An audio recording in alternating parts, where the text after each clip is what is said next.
morning, good afternoon, good evening, whatever it might be, wherever it is that you are. We're back on a rainy Monday in South Carolina anyway. It's rainy, it's cold, it's miserable. I don't really like it, but it's what I'm stuck with, so here we are. Morning, Christos. Morning! I have no idea what the weather looks outside because it's still dark. I mean, it's getting brighter, but I haven't had a chance to look outside. I think it's today we're supposed to have snow, by the way, but no such chance. The weather turned last night and it's just rained for today apparently, and the kids were devastated because they were hoping to get their sledges out and go out and have fun, especially since they have no school today. But no snow, and they were crying. I was like, honey, I don't control the weather. It's one of these things that you can't complain to me about because of all the things I can do, the weather is not something I can change. Yeah, it's supposed to be like 75 degrees here tomorrow. So How is that even possible? You go from 30 to 70 in one day. I don't get it. South Carolina is weird. It's weird for a lot of other reasons too. Let's not get into them this morning. So anyway, yeah, I think we're gonna. I've been on the phone all morning. It just seemed like you had so much fun. You know, Just the excitement PSA. in your voice. PSA. Don't automate portal APIs, please. So there's just no like, because inevitably somebody goes and they say, oh, I can do this in the portal, thus I can write a PowerShell script or a Bash script or whatever, right?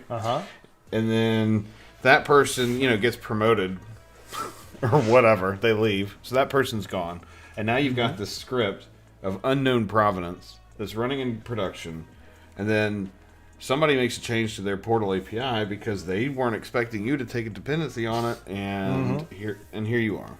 And it's like, part of it's sort of like, in my opinion, if you can do it in the portal, you should be able to do it through a public API. Like, those portal experiences shouldn't be any different than what you can do as a developer. And I mean, I get the realities of what it is, but at the same time, why write two APIs? Why? Because you have to build an API anyway, right? So why build multiple surfaces for the same one? Like, I just don't get it. Because then inevitably this kind of stuff happens. Because of course, if it happens in a browser, you can automate it. So you should be able to automate it rather than you can automate it. For better or for worse. Well, but I mean, you can, not that you should, right? In fact, I didn't even mean to. That's a perfect lead into our guest. So it is. Speaking of automating interfaces and using APIs behind them, this morning we've got one of our MVP friends here, and he's going to talk to us about okay, how do we do testing? I mean, this is one of the things we get asked all the time is, well, how do I do like Selenium or whatever? I mean, Selenium might be showing my age, but how do we do testing when we're building apps and even building APIs that have that use Azure AD in front of them? Because there are a lot of weird things that kind of expect a user, and automated testing does not expect a user. So this morning we've got Eunice Westland, one of our MVPs, and he's going to fill us in. Good morning, or afternoon, I guess. Yeah, good morning, JP. Yeah. Good morning, It must be fairly late in Finland, right? What time is it? Yeah, it's 6 p.m. Wow, well, thanks for the commitment. And by the way, Jonas is one of the 5 MVPs, Azure MVPs in Finland. Is that like we only have 5 MVPs in Finland, or you're the top 5? What is it? We only have 4 or 5 Azure. Yeah, no, we have 5. Yeah, 5 Azure MVPs in Finland. Wow. So guaranteed top 5 all the time. I mean, yes. just don't tell anybody the first part. But what is even more impressive is that you are the number 1 person on Stack Overflow answering Azure AD questions. Yeah, that's true. I've been number 1 there globally for at least a year now. Well, kudos to you, my friend. I mean, it takes time to go and answer all these questions, especially on Stack Overflow, where we know that people are very specific about how you ask and answer things. Yes, kudos. yes, there are rules. Yeah, that's probably the most diplomatic way I've ever heard Stack Overflow described. But maybe I should be a politician then. Yeah. Oh, good God. So some people apply those rules a little bit differently. Some people are a little bit more strict about them, and well, some people give nice suggestions on how to improve the question. So then, I guess that means top 3 things out of Finland are you, Nokia, and that hydraulic press guy, right? Yeah. Isn't he Finnish? I think he's Finnish. Anyway. Yes. He's definitely Finnish. You can hear it, his accent. I've actually found a sweatshirt that has some of his key sayings on it. I need to pick one up. Especially because where it cuts off will be perfect for the show, because you'll know what he's saying, but it won't actually say it. So anyway, yes. So tell us a bit about your background and how'd you get into sort of identity in Azure AD and B2C? Yeah, sure. So I actually have a small presentation here, and I might as well just use the intro slide as well. So I work as a software developer and software architect at a company called Azure in Finland. And well, as you might guess, we do Azure software. So we changed the name actually a few years ago. And excuse me, the company name is Azure. So yes. If you do the at in the front, it's just Azure. I mean, that's clever. I mean, that's kind of the pun on this slide. Basically, that you is found clever. it. I am impressed. I mean, that's. Carry on. Yeah, so I've been doing this Microsoft stuff professionally for around 5 years now, 6 years, and so I kind of ended up as the guy who builds identity and access systems for customers, and just ended up doing a lot of work with Azure AD and the Microsoft Identity Platform, and have you done anything else with say AWS or Google Cloud? And do you prefer Azure AD or have you? Sorry, not Azure AD, Azure. Or have you always been on the Azure and Microsoft stack? Yeah, so I haven't actually used AWS or Google Cloud. I know the basics of what services they have and kind of what the capabilities are kind of overall, so I can compare them a little bit, but not at a deeper level, no. So out of the clouds, I've only used Azure. Right. And you do well. Thank you. Yeah, well, that's the only reason for that is because I've hit my head against the wall enough times to know stuff. I know that feeling. I used to tell audiences when we'd go do like public events, like 400 years ago when we could still leave our houses in the United States at least, that if you come to the identity talk, you're going to get a helmet so that when you fall asleep, you don't hit your head on your keyboard. And I started looking at getting some printed, and you can actually get hard hats printed pretty cheaply. So I think it's probably only a matter of time before somebody gets one. My old team, my boss was he played a bunch of hockey, like ice hockey, and what his hockey team would do is they would give away a helmet as sort of like their MVP. So he started doing that for us and our team of MVP of the month. He'd give everybody a helmet, and I thought, this is perfect. It's both safe and practical for what it is that, of course, for what it is that we're doing all the time. So, well, cool. So anyway, all right. So UI testing, we get this.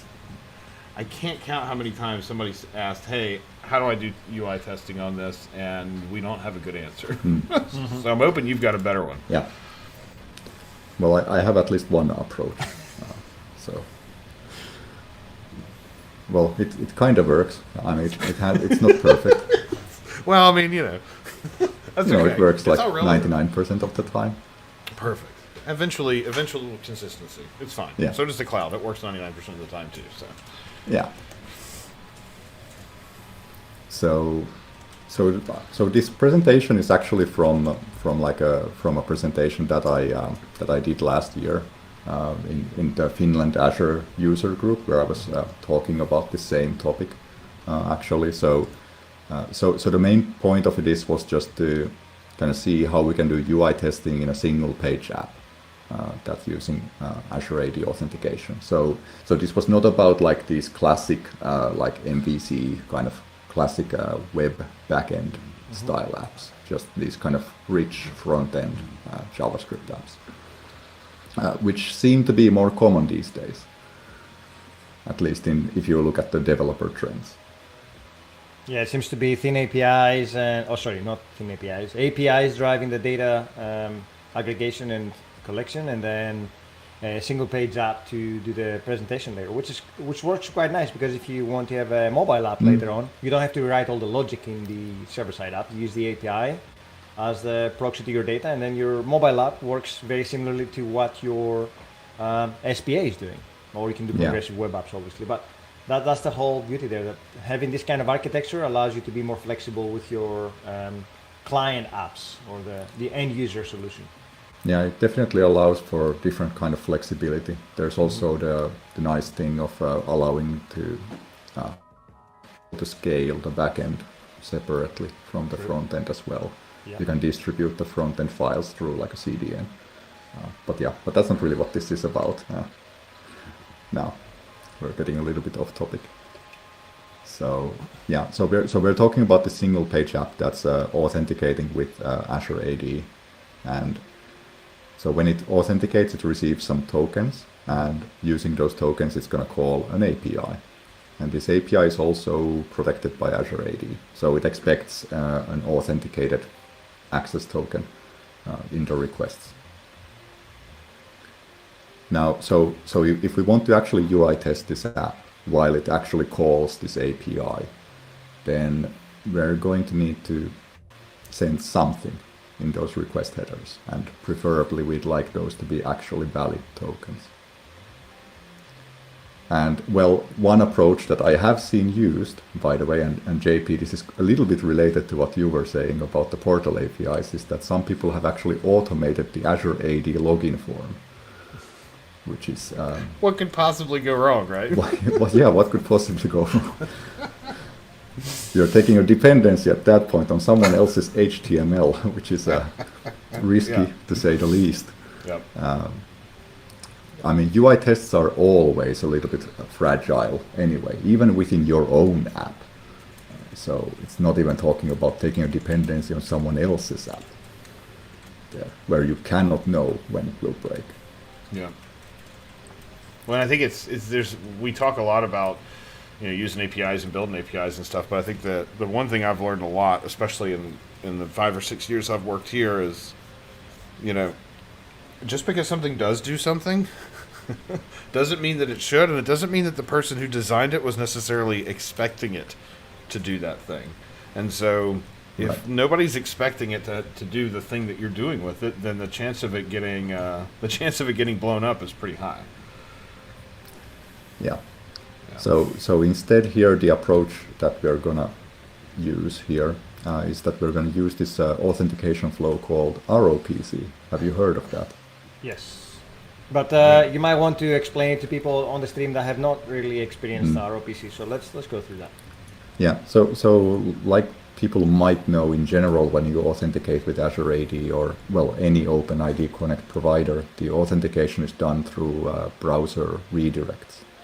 So essentially the app sends you to authenticate in Azure AD's login page, and you log in and then sends you back to the app. So the ROPC flow is different, where it's basically just an HTTP request where you send the username and password along with some other things, and you get tokens back. So it's essentially kind of like what they might call headless authentication. So there's no UI technically for that. And there's a lot of reasons why you should not use that flow in the general case, because, well, it's a bit of a bad idea most of the time, because people abuse it a lot. They might use it to build custom login forms, for example. And that's not what it's supposed to be used for. So if you're watching this video, we just cut the last 2 minutes from the final YouTube. Let's move on. ROPC can be abused, so it's important to approach this for the right reason and use it for the right reason. Yeah, because you're going to be handling the user password with this flow, and that's usually something that you want to avoid. So then the other thing that we're gonna need to do is we are gonna need to inject tokens into local or session storage, whichever is the MSL.js is configured to use. So we have the authentication library that the front-end app is using. It's storing those tokens in local storage in the browser. So if we are able to inject tokens that we get from ROPC there, then the authentication library will think that everything is okay, that everything is done already. So it's not going to try to redirect the UI test to the Azure AD login page, which is essentially what we want. So we use ROPC flow to get tokens, we inject those tokens into local storage, and then we run the tests. That's the theory, anyway, of what we can do. So one thing to note about ROPC flow is that because you do need a test user to run this, so you need a user account and password to run this on, and it usually you have to create this user in Azure AD. So the ROPC flow, it doesn't work with all kinds of users. For example, like if you have guest users from other Azure AD tenants, it usually doesn't work in those cases. And if you have MFA enabled multi-factor authentication on that user, then, well, it's not going to work either.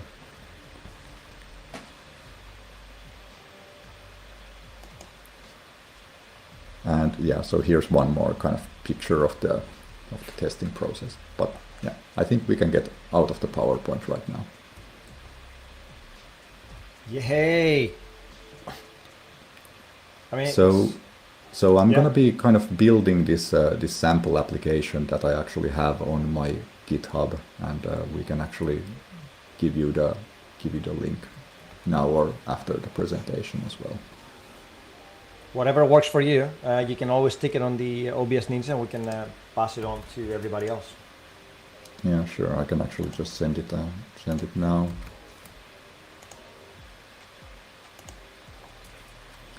Okay, so the GitHub repo explains how to use this sample.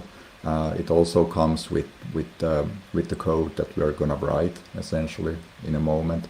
It comes with a couple approaches. So there's the Cypress, which we're gonna look at, and then there's also a .NET test project which uses just Selenium.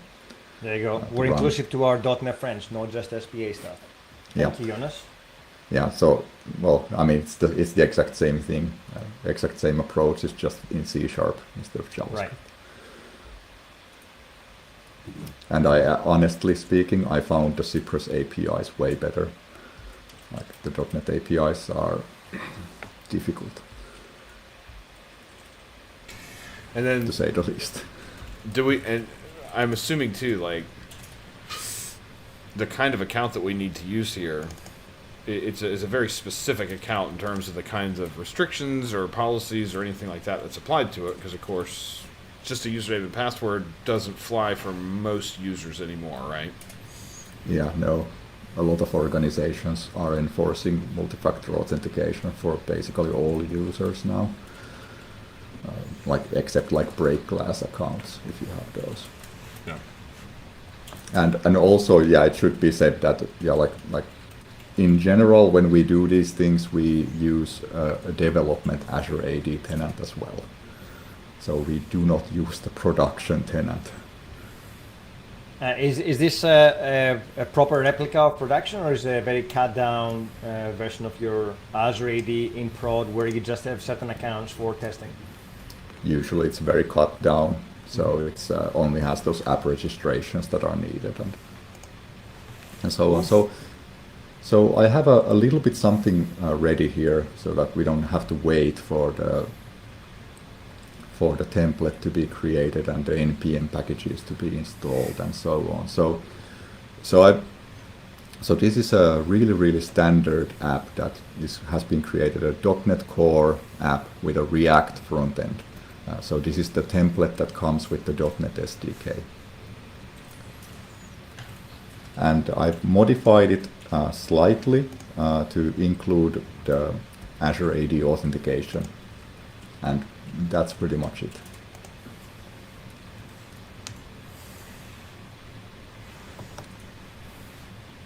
So I'm just going to run it so that you can see how it looks.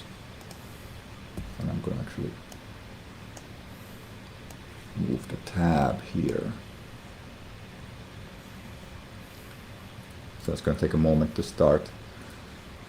So once it starts, it should prompt me to log in. And so this is the app that we want to automate. And now, so if we wanted to build a UI test on this, we'd have to build for it like a test that clicks the sign in button, right? So if if I click the sign in button right now, I get to the Azure AD login page.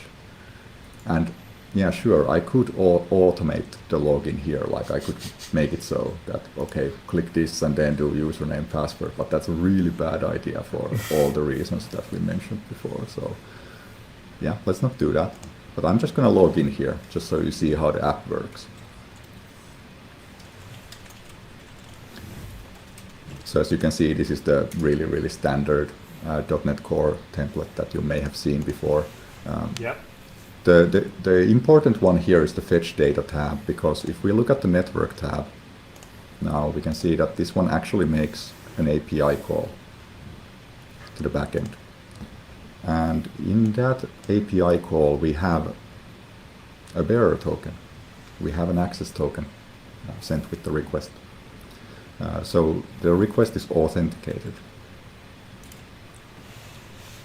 And so the important part when we need to build our UI tests is we have to inject those tokens to local storage so that the MSAL.js recognizes that we are authenticated.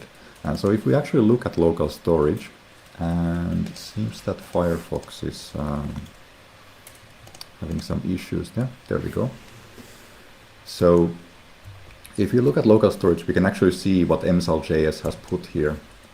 So we actually have these four items here, these four objects that it has put here. These are the important ones for us. And so if we pay attention to the keys here, we actually see that there's a bunch of stuff here that we don't really need to care about right now.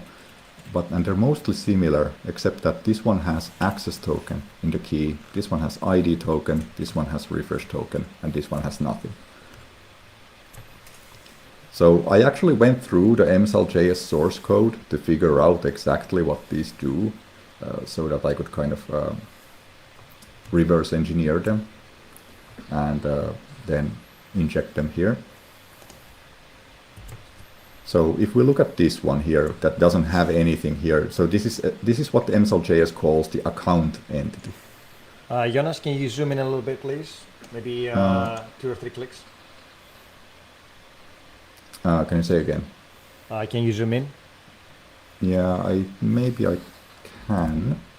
Just a moment. I'm just gonna use the. Much better. Okay. Yeah, yes. Windows Plus is a bit of a weirdly working one. But yeah. So this one without anything is the account entity, and if we look at what it actually contains here, we can see that there's a username, and there's like something called a local account ID, a home account ID, a realm. So this is the kind of information that we actually have to inject here. So this is the account. So this is how when you tell MSAL.js to give you all the accounts that it knows, these are the ones that it's looking for from local storage. Then we also have an ID token one, which mainly just contains the ID token. So the Azure AD ID token that has your profile information. This account entity is essentially constructed from this one, from this secret here, or what it calls a secret. And then we also have one which has a credential type access token, and over there the secret is the access token that it sends to the backend API. And over here we can also see like the time when it's going to expire. We also have a refresh token because this is using the new MSL.js version, which is using the authorization code flow with PKCE. So this is the newer one, not the implicit flow that we used before with front-end apps. But the refresh token is only important if that access token expires. So otherwise it's actually not needed. So in my tests I actually have not injected this there. Also because the ROPC flow doesn't actually give you a refresh token. And it wouldn't be able to use it from the front end anyway. So as long as we take care to inject tokens which are not going to expire in like the next 5 minutes, then it's going to be fine. And we can always get new tokens with the ROPC flow in case you have a longer run.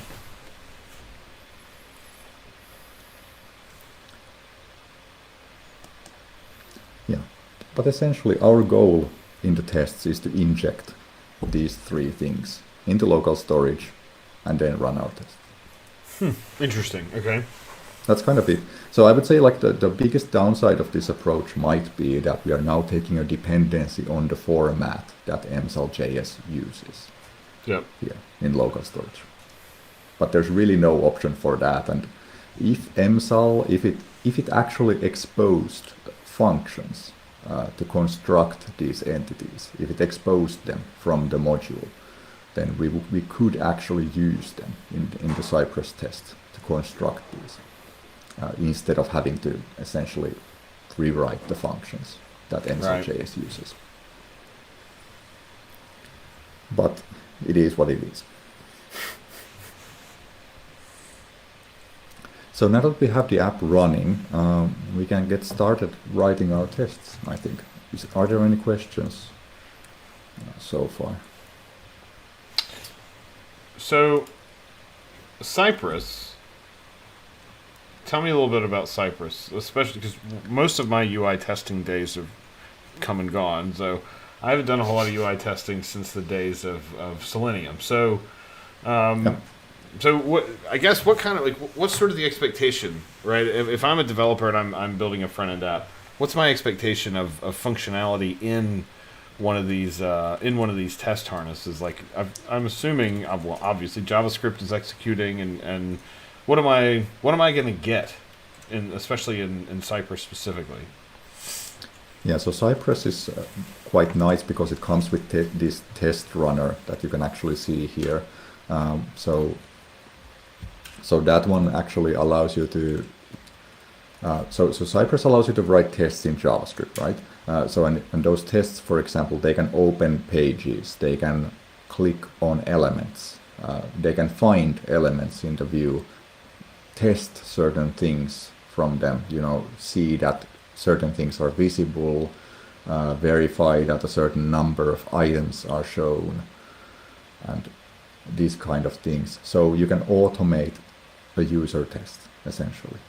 You can automate clicks on elements and all these kind of things. And the Cypress test runner is one of the best parts because you can actually kind of do kind of almost time traveling there, where you can kind of hover over the kind of steps of the test, and you can see the state of the page as it was at that point in time. And you can, but that's mainly useful for developing those tests, because when the test fails, you can figure out why did it fail, like what went wrong, what did it do differently than what was expected. Maybe the test was wrong, or maybe the UI changed in a way that now requires the test to change. So, yeah, it's quite nice. And it also allows you to run on multiple browsers, so you can run on Firefox, on Chrome, on Edge. You can run in a headless browser as well, in case you are running these in a CI/CD pipeline where you can't run like proper browsers like Chrome or Edge. And yeah, so it's just a really fully fledged UI test runner. Bolt is saying, can you do TDD with Cypress?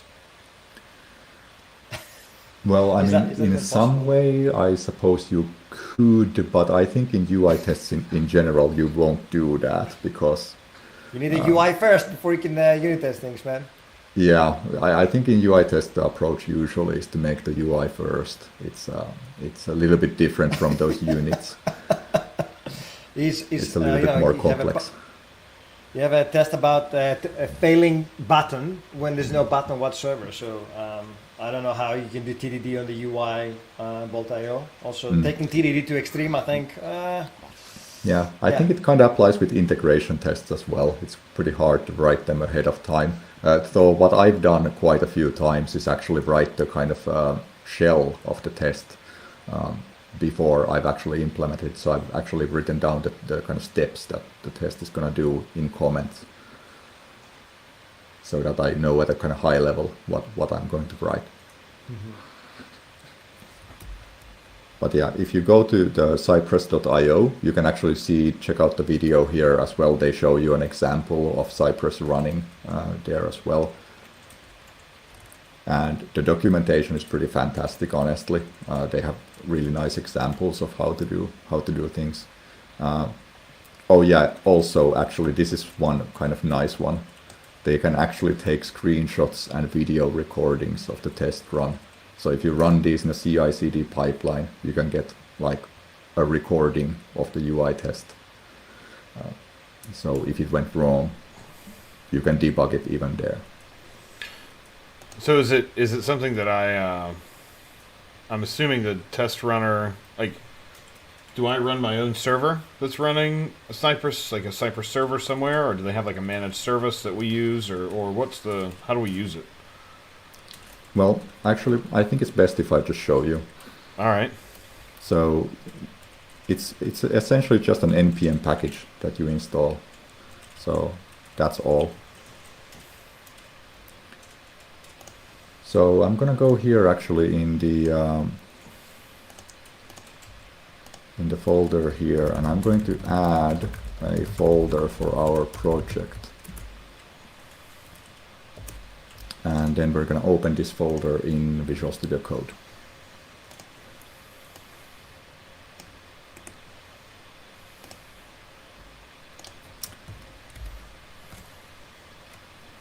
And I think I have to Control plus on that one to Yeah. zoom in. I was just going to do that. No worries. Remembering Is it my shortcuts is always a pain. Yeah, is it good now? Yes. Yeah, so the first thing we're going to do is we're going to create a new npm project. So we're just going to run npm init. And I'm just going to actually just accept all the defaults. So we get a package.json file, and that allows us to add our dependencies here as well. So I'm actually going to look at the version that I did earlier for these. So we're going to add two dependencies here actually. So we're going to add Cypress, and we're also going to add this library called JSON Web Token. The reason for that is that after we call the ROPC flow and we get tokens back, we actually do need to decode the ID token because the account entity in local storage requires, for example, the username from there. So we actually decode that one. So that's an open source. Is that a library for? No, the JSON Web Token is an open source library, right? Or a package that you take a dependency on? Yeah. Yeah. So these are both on npm, and I'm just going to run npm install, and that's going to install both of those. And because I've actually used these two versions before, this is going to be quite fast. At least I'm hoping that it is. Locally cast, yes. Yeah, because it's already locally cached everything. So Cypress, when you first time install it, actually has to install some stuff also. So does it install things on your browser, like plugins that need to be used, or does it install its own no. version of a headless kind of a browser? No, there's no plugins that you need actually, because it's using kind of the same control APIs that Selenium uses, I think. So it's controlling the browser remotely through those. So we can use, for example, Firefox or Edge with this one, I think, with no extra installations.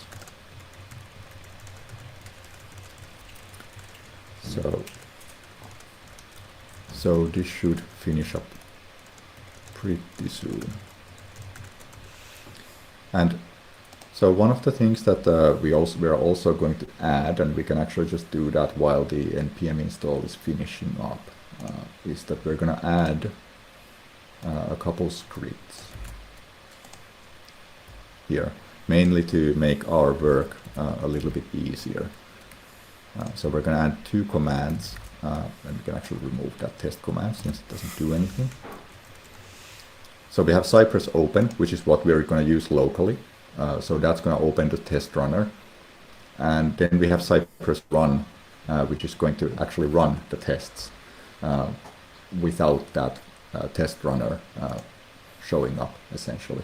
And that's what you would use in a CI/CD pipeline. Nice. So we're going to be using that one, and we can actually start it from here, from the npm scripts section in VS Code. So the CI/CD will only do run, not open? Is that what you're saying? Yeah. Ah. It just needs to call npm, what is it, npm run Cypress :run, and that's it.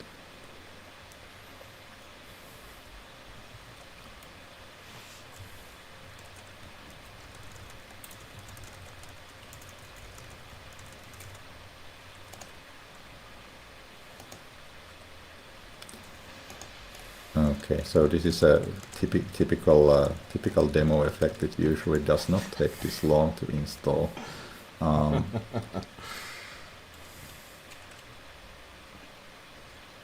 the good thing is that I do have it installed already in another folder. So in the worst case, I can just copy over the node modules folder from there.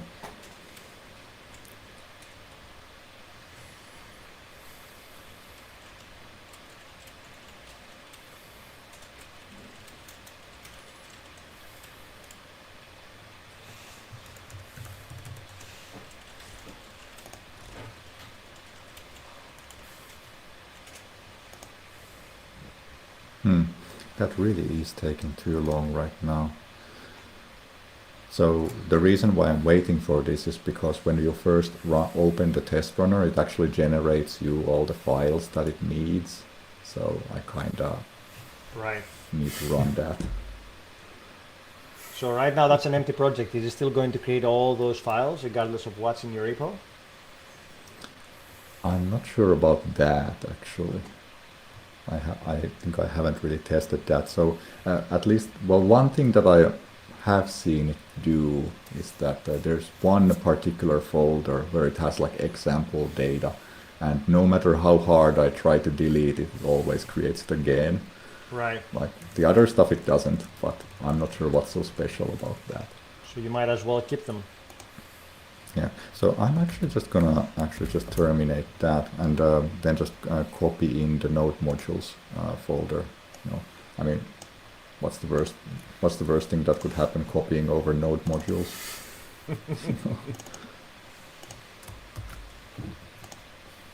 So I'm just gonna copy that over here.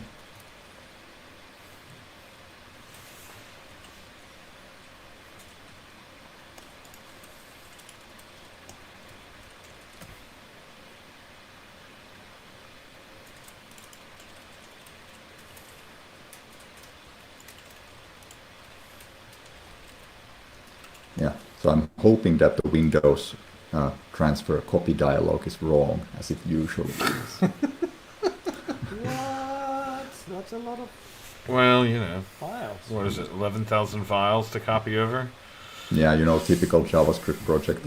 Yeah, that's a lot. Jeez.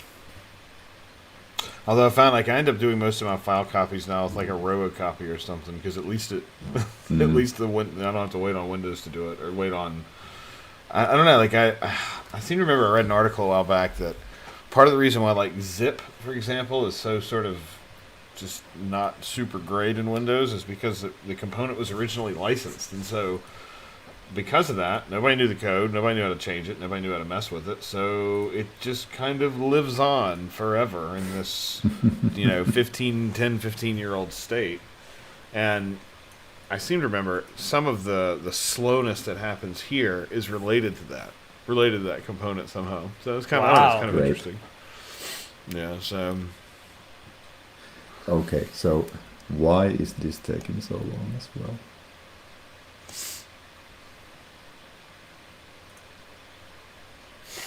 I knew I should have installed this beforehand. Now I'm regretting. I'm just going to try to run the npmi again.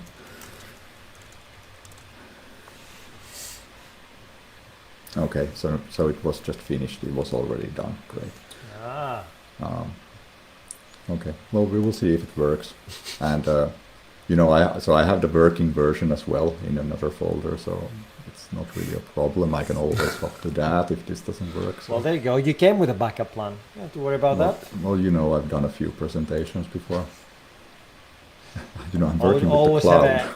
Always have a handy working copy of your presentation somewhere, so you don't have to worry about doing it live. Invaluable lessons. So if I actually just run this one, so you can actually see what it runs in the command line here. So it's npm run cypress : open. So it's the script name. Okay, it failed. Oh. Of course,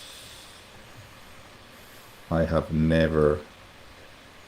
Okay, so it's something about missing dependencies, so there must be something wrong with the folder now.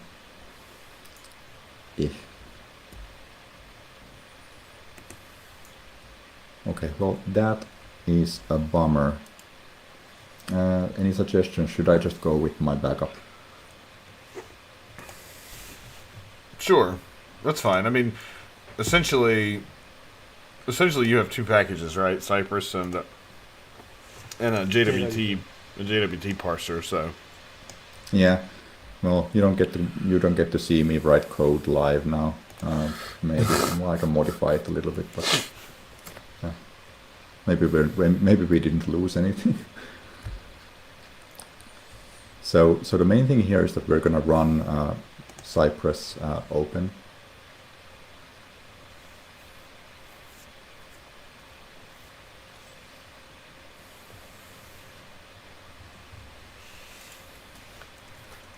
And then we just wait a bit for the test runner to start. It usually doesn't take very long.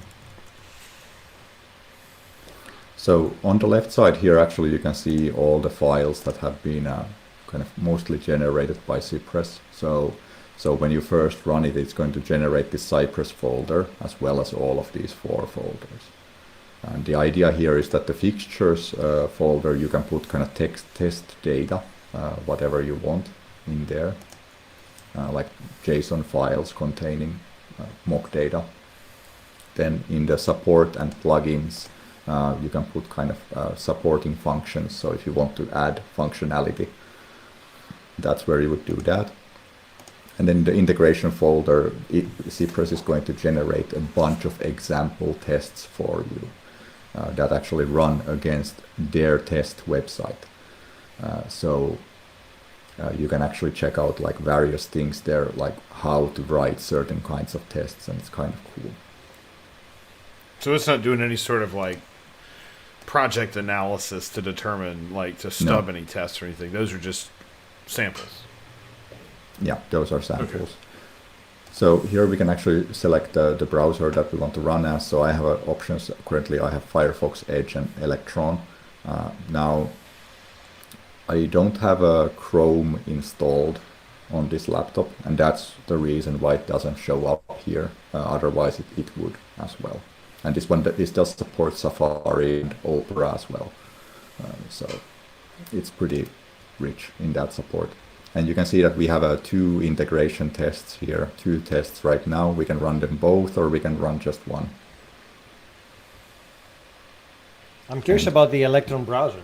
Is that opening an Electron app as a browser? Is that the? I actually have not tried that option yet. Okay. I imagine it's going to run some kind of small Electron wrapper around your app. So you can test your Electron-based apps, which are technically JavaScript and CSS, in this tool. Perfect. So I think before we dive into the code of the test, I think it's mostly interesting to see kind of what happens actually when I run. And the interesting one here is the fetch data test, because this is the one that's going to call the API.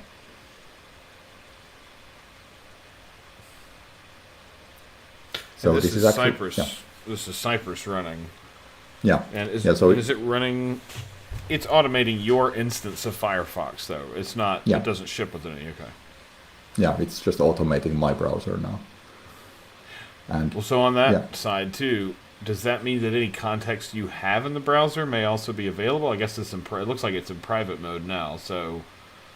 Yeah, I would say that it's a little bit of a separated instance somehow. Okay. Okay. Yeah. So it actually ran 2 tests just now, and they're both passing. And let's ship it. So that's the best demo so far, actually. So one of the nice things here is that we can actually hover over all the steps, what it did essentially. So we can see it loaded the root, and we can see what it saw. It saw the login prompt that we had. Then it actually made a request. So that's the ROPC call. And then it reloads the page. So after that request, it has injected the tokens into local storage. Well, after that, we do have to reload the page so that it realizes that it's actually logged in and doesn't need to actually... So, Caparino GR is asking, there's no CSS here, so this is not the Azure AD sign-in page, is it? No. This is a sign-in page that I made. It's very obvious from the design, I think. Like, I build applications that work. There's a button and it works. So what this test actually does is it reloads the page, and we can now see that it's actually logged in. And so the front-end app actually recognizes that a user has actually signed in. And then we're actually finding an element on the page using a data attribute on the HTML element, and we can see there on the right actually the element that it found. And then we click on it, and it actually shows you like a red laser dot, like where it clicked. So like if you want to click on the left edge of your element, you can do that actually if you want. I don't know why you would, but yeah.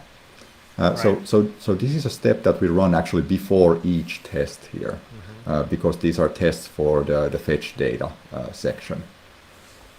So we want it to do the login stuff, and then we want it to go to this page. And then in the test we find the table, and we assert that the table is visible. And the only way for it to be visible is if the data is loaded. Makes sense. Yeah. So we get a green assertion there. And then I just have another test that actually just tests that there's 5 rows in the table.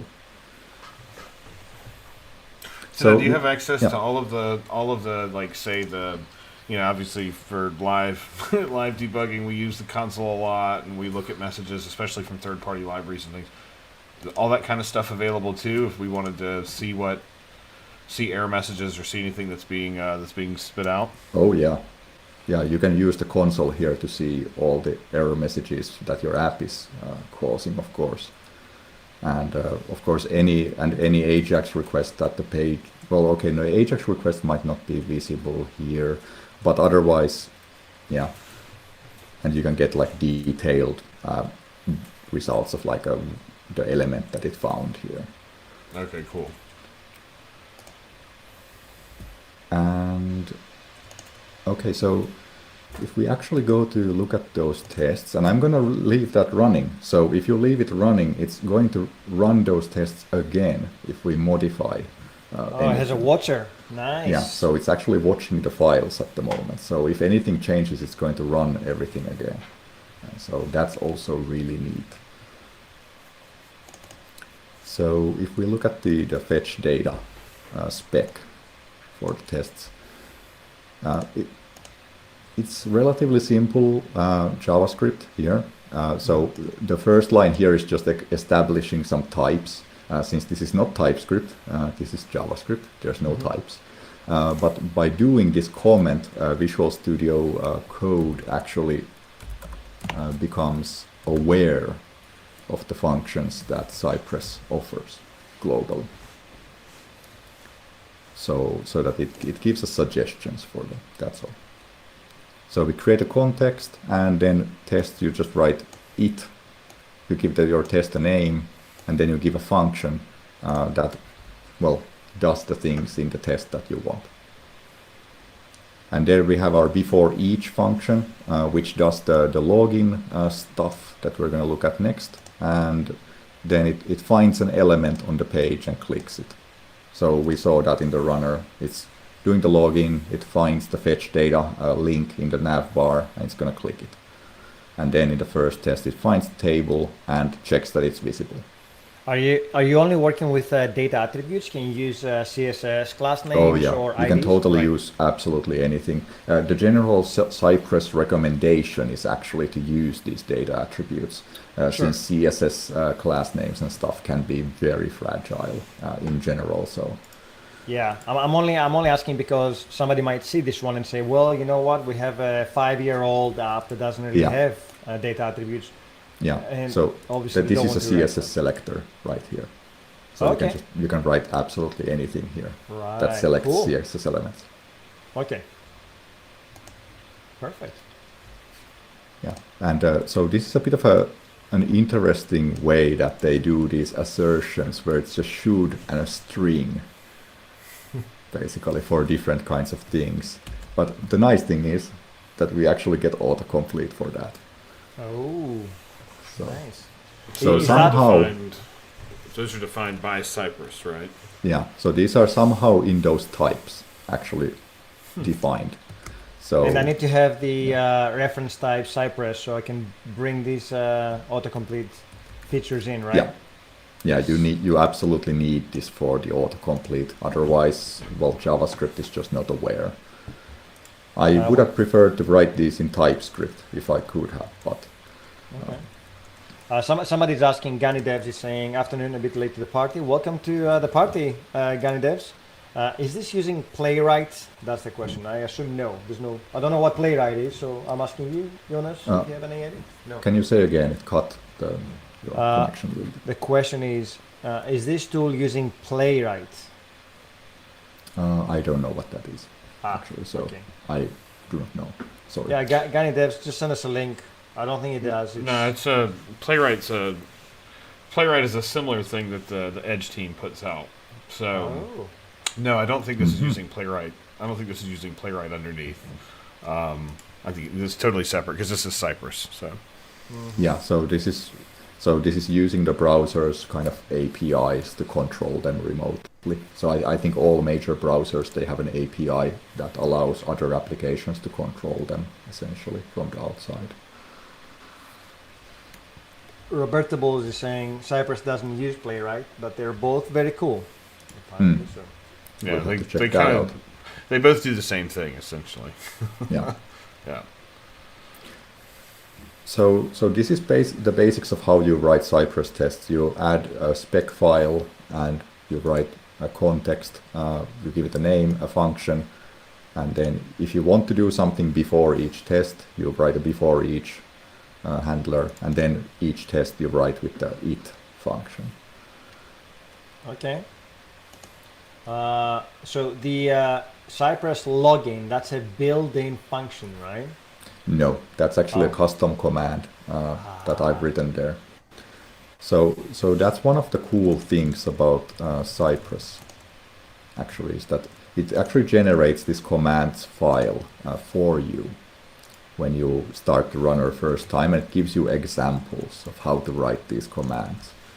So, for example, the command that we are going to add, login, is actually the example. So we're kind of going from that.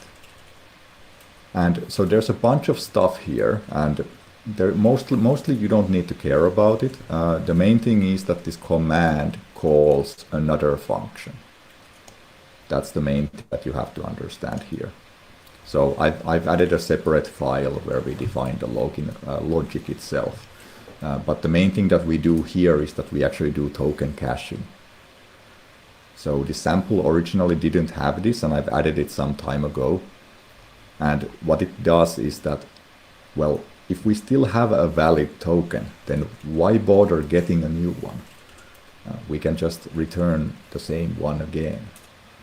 We can just reuse it. And actually, if we look at the Cypress runner, we can see that in the first test we see that request to Azure AD, but in the second one we do not. Right. So that's the reason for that is that it's cached. MSAL has a cached token. Yeah. Yeah. So is MSAL itself actually doing any of the, like, are you still calling the, the acquire token silent, that sort of thing, or are we sort of sidestepping that a little bit? So we are actually not sidestepping that part. So I can actually jump here to the app. Perhaps the fetch data page itself. So yeah, this is a React app.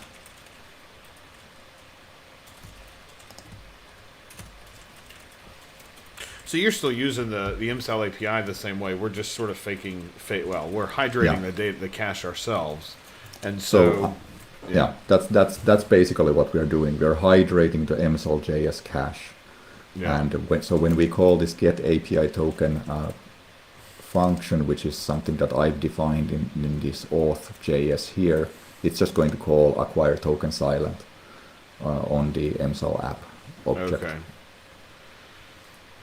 So that's going to return the token as it normally would.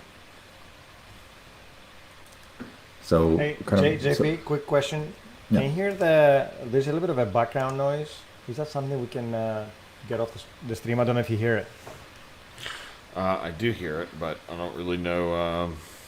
We're not good at sound management, so although. Yeah, that could be annoying. What does it sound like? It's like rain, background rain. There's like this constant, almost a bit of a white noise, I suppose. Yeah, it could be my laptop actually. Oh, it could be your fan. Is your fan running? Yeah. Haha, there you go. We found it. We found it. Well, I'll just try to talk a lot so that you don't hear the fan. Do you guys want to take a really quick break? Restrooms, coffee, etc. Yeah, that would be a good idea. Right. Yeah, sure. We'll take a quick break. We'll try to be back before the music repeats, but I make no promises. So we'll be back in less than 5 minutes.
We're back. Okay. Thanks for the break. Feeling Refreshed. Sure. That's one way to describe it. Feeling lighter? Are you feeling lighter? I mean, it must have had some effect on you. Yeah. So anyway. Yeah. So yeah. So last time we were here, we were looking at this the Cypress command that we're adding, and so honestly, this command is not really the important part. This is just how we run our logic, and so the key logic is actually in this other file here, and that is this login function here at the end. So this is all custom code that you wrote, right? Yes. Aha. This is all available there in the GitHub repo. Yes, I'm providing the links to everyone because Gani Devs is actually working on a similar project. They're using Playwright and Jasmine to UI test their Angular app with Azure AD B2C. Oh, cool. He or she are finding similarities to your project and they find it very interesting. So thanks for coming, Jonas. Yeah, so you can see kind of here what it does essentially is that it loads the root page. Oh yeah, and if you're wondering how can I just use this instead of using like an absolute URL, since this kind of has to know at which port it's running and so on. So that's in the cypress.json here at the root of the project. We have this base URL. It's almost like a config file where you put some of the static values, right? Okay. Yeah, so you can put other things here as well, so you can find those in the documentation, but this one helps quite a lot so that you don't have to write the full URL every time. So instead it's just /, and that's the root. So we're going to open the root page, and if we don't have a token, we're going to request for it. So if we don't have that cached response from earlier, which is still valid, we are going to request for a new token. And so we're using the Cypress request API here. So we're going to call the Azure AD token endpoint with this grant type of password. And so that's the ROPC flow. So we're going to pass in a client ID, client secret, some scopes. So we say that we want the ID token as well as an access token for our API. That's essentially what that does. And we pass in a username and password. Now, an interesting thing about this one is that these requests are actually made kind of from the Cypress backend. So these are not coming from the front end, these requests, because Azure AD would block this request otherwise, because it doesn't actually allow these.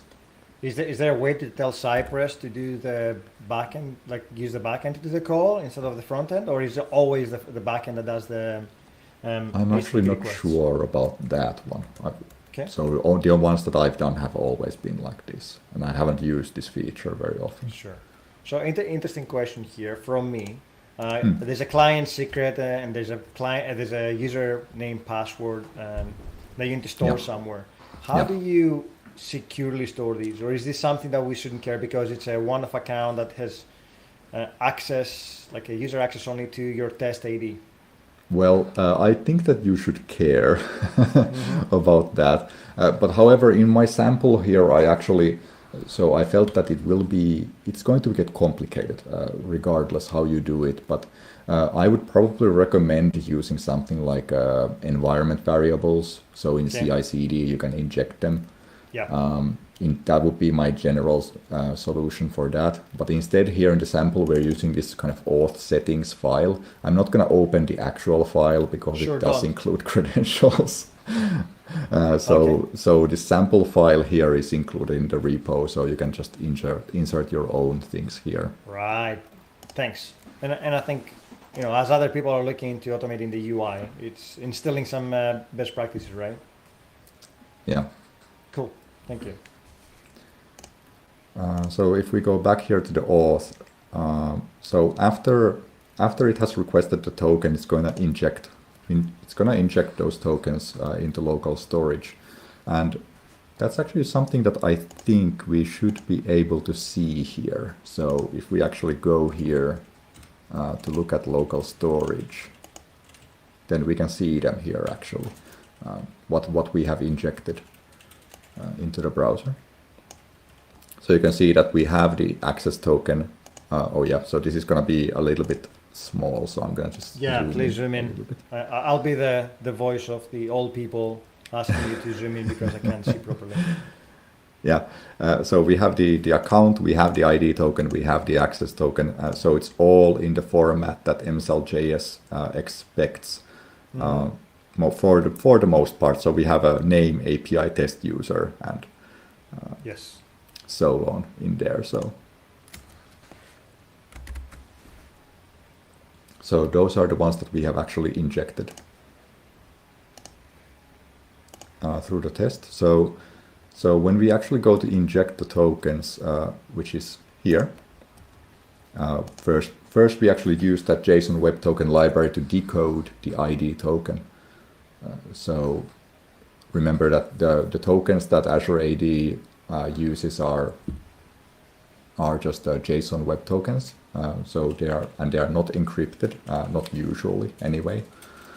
So you can just decode them, and so here we actually do that so that we can actually get some of the claims within that token, some of those values that are in there. So we are getting the object ID here, for example, which is the unique ID for the user. And now some of this code where it's like, okay, it's either this or this SID, this is actually something that I just reverse engineered from MSL.js. I'm not sure in what situation you would have this one here, but if MSL.js thought that it might be a case, then I'm going to use it as well. And then we have the tenant ID, so that's the unique ID for your Azure AD tenant. And we construct this kind of thing called the home account ID and grab some other values from there as well. And then we construct those three objects, the keys and values that we need to put in local storage.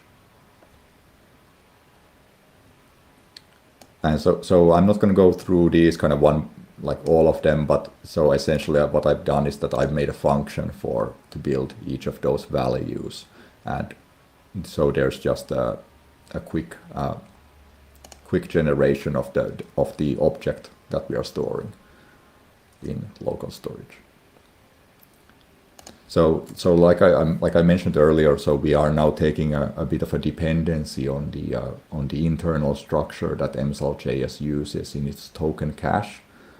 So I would expect these to work as long as the MSL.js major version is the same, because they wouldn't want to break the token cache, especially within the major version. But if you go up to the next major version, well, there could be breaking changes here. But there could be compatibility as well. It is possible. So I suppose the other option would be that instead of automating MSAL per se, you've written your own token acquisition class, and maybe it uses MSAL, maybe it doesn't, and that's what all your downstream classes rely on. Mm-hmm. Yeah. Yeah, so of course not. So the advantage of this approach in general is that we now have actual tokens, which are for a real user who could have actual roles in the application, and so on. So it is as close to reality as we can get it, pretty much. Of course, we could fake every layer here. That would be the other option. And there was just one thing actually where I did take a shortcut here, was that I left out this one value here in the account entity, which is called the client info.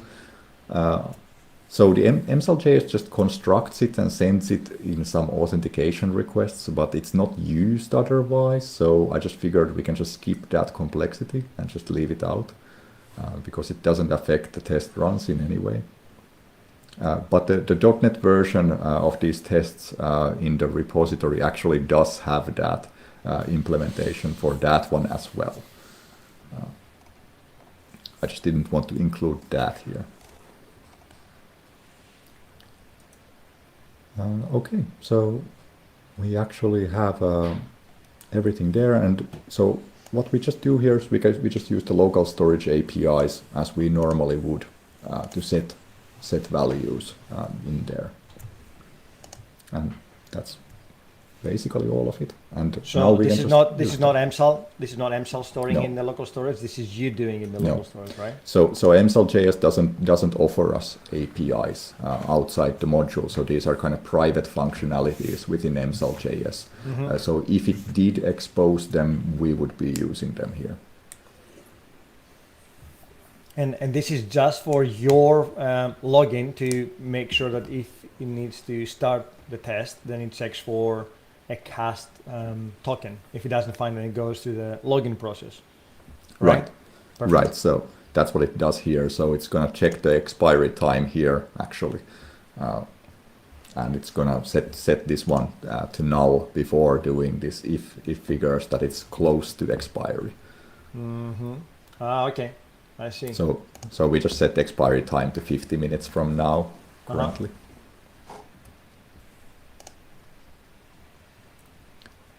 Well, your get time is current. Where are you getting the 15 minutes? Or is that 50 is years. It's just 50 times 60 times 1000. the new one? For the new one, right? Gotcha. Yeah, for the new token, the cache time is Yes. from now 50 minutes. So the tokens are by default valid for 1 hour. So 50 minutes is pretty safe, so that we renew before it expires. Cool. Yeah, I get it. Yeah, so that's how we insert them, and then here we can just call cy.login, and that uses the command that we've added, and then we can just run our tests.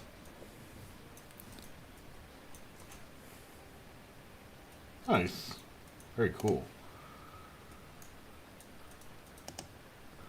And so this is using ROPC for. I mean, so we can essentially get those tokens over and over again. So this is running. So you're running this right now, essentially interactively, right? It's running in the Cypress app. It's running on your machine, Right. True. What about when I'm doing it in, say,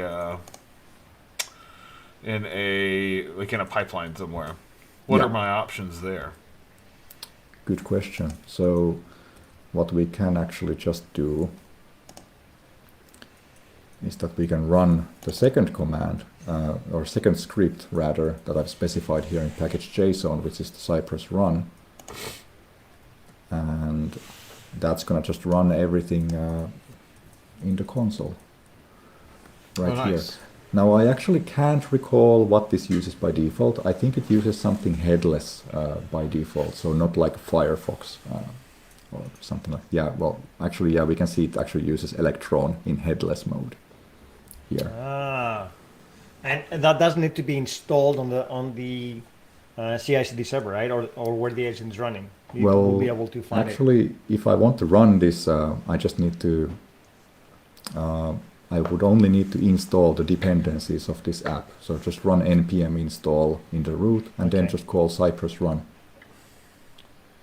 So I'm trying to think if I were to set it up as a GitHub action or an Azure DevOps job, which uses dynamic agents and spins up a VM behind the scenes for me, would the npm install take some time to run because you're downloading all these dependencies? And yeah, of course. What's typical time then? Well, that depends on the amount of dependencies usually. So this particular one I can't remember. So npm installs can take anywhere from 1 minute to 5-10 minutes depending on the amount. Usually the kind of CI/CD pipelines, they offer some caching as well. So I at least we have been trying to use that in Azure DevOps pipelines within Azure. I'm not so sure how well it has worked, so I feel that it hasn't really made it much faster.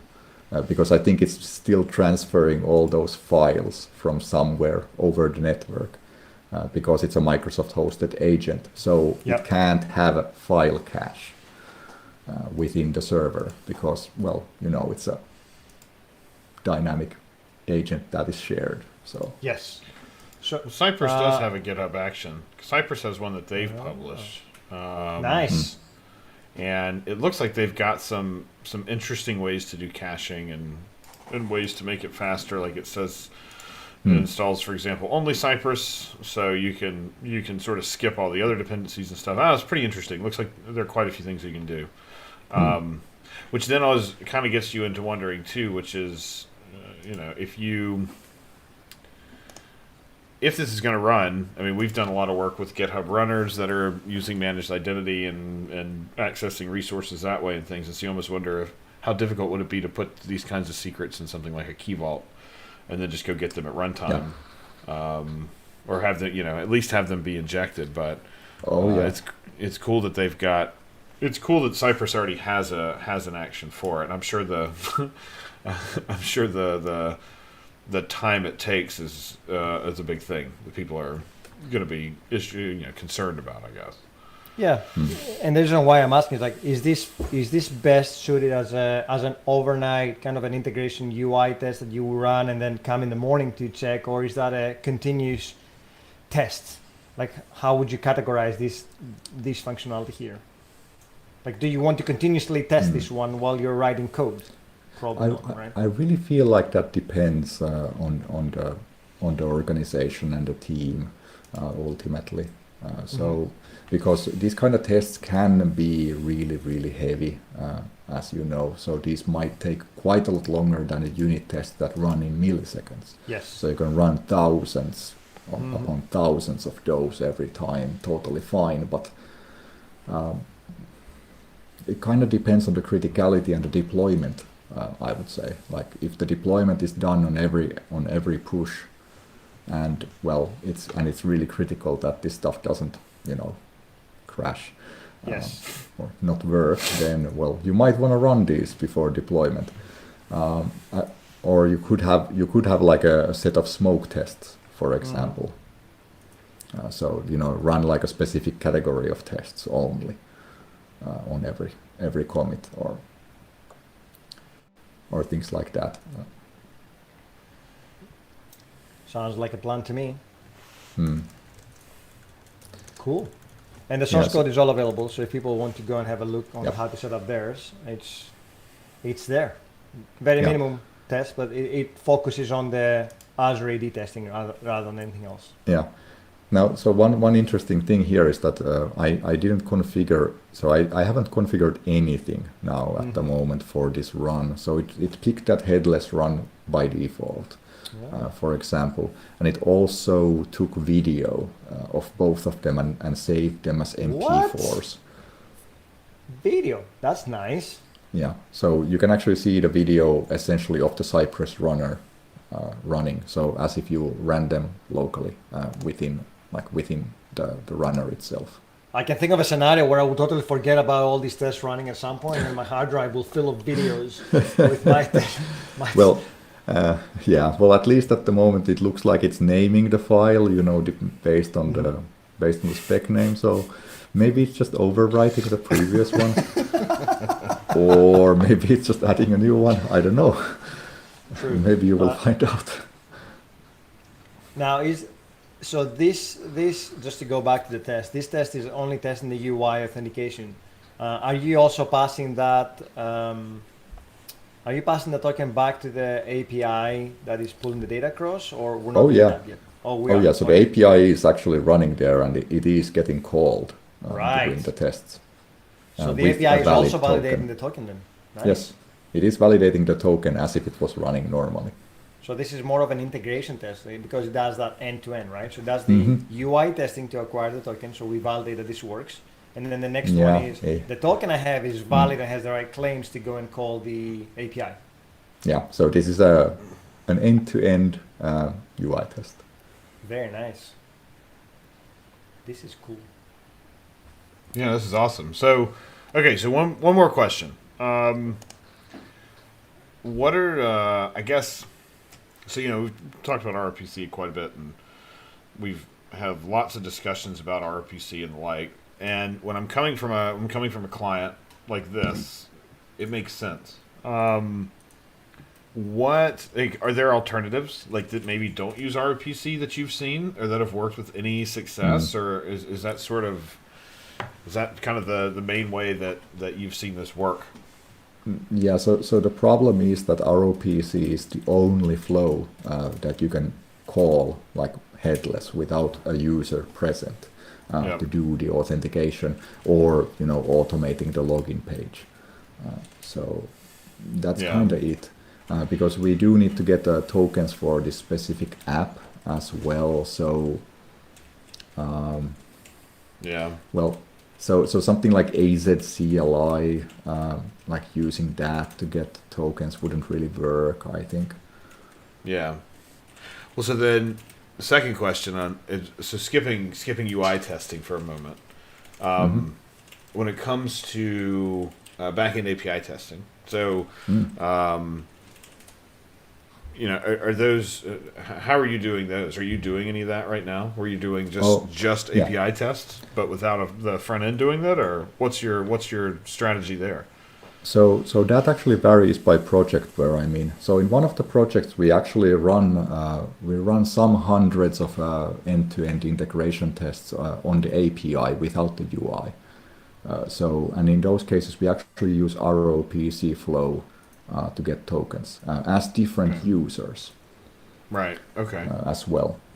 So we kind of run it as different roles and things like that. But also in another project, we've instead elected to go for the approach where we just fake the user. So we just tell the backend that okay, the calling user is gonna be like this, like they're gonna have this role. Yeah. And that's it. So we kind of skip the authentication test in that way. Like we do test the authorizations otherwise there. But yeah, the authentication is not there. I mean, there's downsides and upsides to using ROPC in API tests as well. Sure. So of course, yeah, upside is that you get actual users, but downside is that now you're taking a dependency on the Azure AD endpoints. As well as the user accounts working. Have had a few times when those failed. At some point you have to take a dependency, right? Oh yeah, at some point you do. There is at some point, like you can abstract up to a level, and at some point you have to take a concrete dependency on something. The question is how far out or how far in you are in that dependency. But yeah, if you are authenticating against Azure AD, there's no point of trying to abstract that for any identity provider, right? You need to at least take a dependency there. So it's not always a bad thing taking a dependency, just for people to feel more comfortable about those decisions. Yeah, just have to be aware of that. And when you see that 600 tests failed, you can guess that it was probably the passwords that expired all at once, like what happened to us. Right. Learning from experience. Yep. So then, one more thing. Sorry. Testing. So say like, I'm thinking more like integration testing against other APIs that maybe you don't control. Say a graph integration, like a Microsoft graph integration, for example. Oh, yeah. Right? So, I mean, I don't see any reason why we couldn't swap a scope 1 out for scope 2. And if that second scope happens to be a graph scope, then provided you don't have any sort of, specific policies or anything like that would prevent graph API access. I mean, that's because that's when conditional access executes. So we could use this there. We could use this there as well. Yeah, you could totally. So if your front end is using Microsoft Graph, this would totally work against that as well. Yeah. So it kind of depends what you're doing with Microsoft Graph if you actually want to do that, because for example, when we're testing user invites in this kind of business partner portal application, well, we don't really want to be sending invites through the Microsoft Graph API. Well, it's all like, which system is under test? Like, which system are we actually testing at the moment? And there's certainly room for that occasionally, but yeah, I mean, I can't imagine you'd want to write tests using live users or live tokens for everything, because there's still a ton of testing that happens underneath, which is what I think what Bolt is alluding to in our chat, is that there are plenty of things that need to be tested that are not your ability to get an Azure AD access token, right? Yeah. Yeah, So that's true. Yeah, as So, one like, I mean, as one part of the suite, sure. oh yeah, you can test the logic of your components without doing any of this. Oh So yeah. Yeah. that's totally something that you can do. And I think most of our projects, they do tests at various levels. So, Yeah. integration end to end for some things, and then unit tests for, a bunch of smaller things. Yeah. Okay, cool. And I guess too, like the fact that this is running is just essentially browser automation, right? I mean, I could always have this go to say be deployed to say a stage, right? Like say I've got my code I've deployed to stage. These tests can run against a hosted stage instance somewhere. I mean, the fact that it's not localhost Yes. is really sort of Yeah. immaterial. Oh yeah, totally. So, I currently have it configured just to run against local Yeah. host, but of course you can configure it to run against anything. Yeah. Yeah, that'd be cool. And I that's was something thinking that about like yeah, what- that's something that you would do, of course, in a CI/CD environment. So in order to run it, well, it's probably going to be difficult to run it on the agent itself, yeah. the app. Yeah, So that's you're true. going to have to deploy it somewhere. Yeah. Thinking about what Christos was saying about time, if it took a long time, well, you could always sort of do it asynchronously, right? Asynchronously against the staging environment or some other kind of an environment, and then when those tests pass, then come back around and actually roll that out to production. So, Yeah, you could totally That'd be do cool. that as well. yeah. Bolt says somebody was testing one of their systems and accidentally purchased a 25,000 pound package holiday. Wow. Whoops. So, well, it's cool. I mean, Actually, 25,000 isn't that bad. I mean, on a scale of a small mistake to I screwed up, it's probably Yes. in the middle. But, I mean, small mistake to like company bankruptcy. It's pretty small. I guess it depends on how many times you did it, right? yeah, true. can you imagine? So that'd be cool. But actually, it kind of gets me thinking too, based on especially with the meeting that I had this morning, where people are automating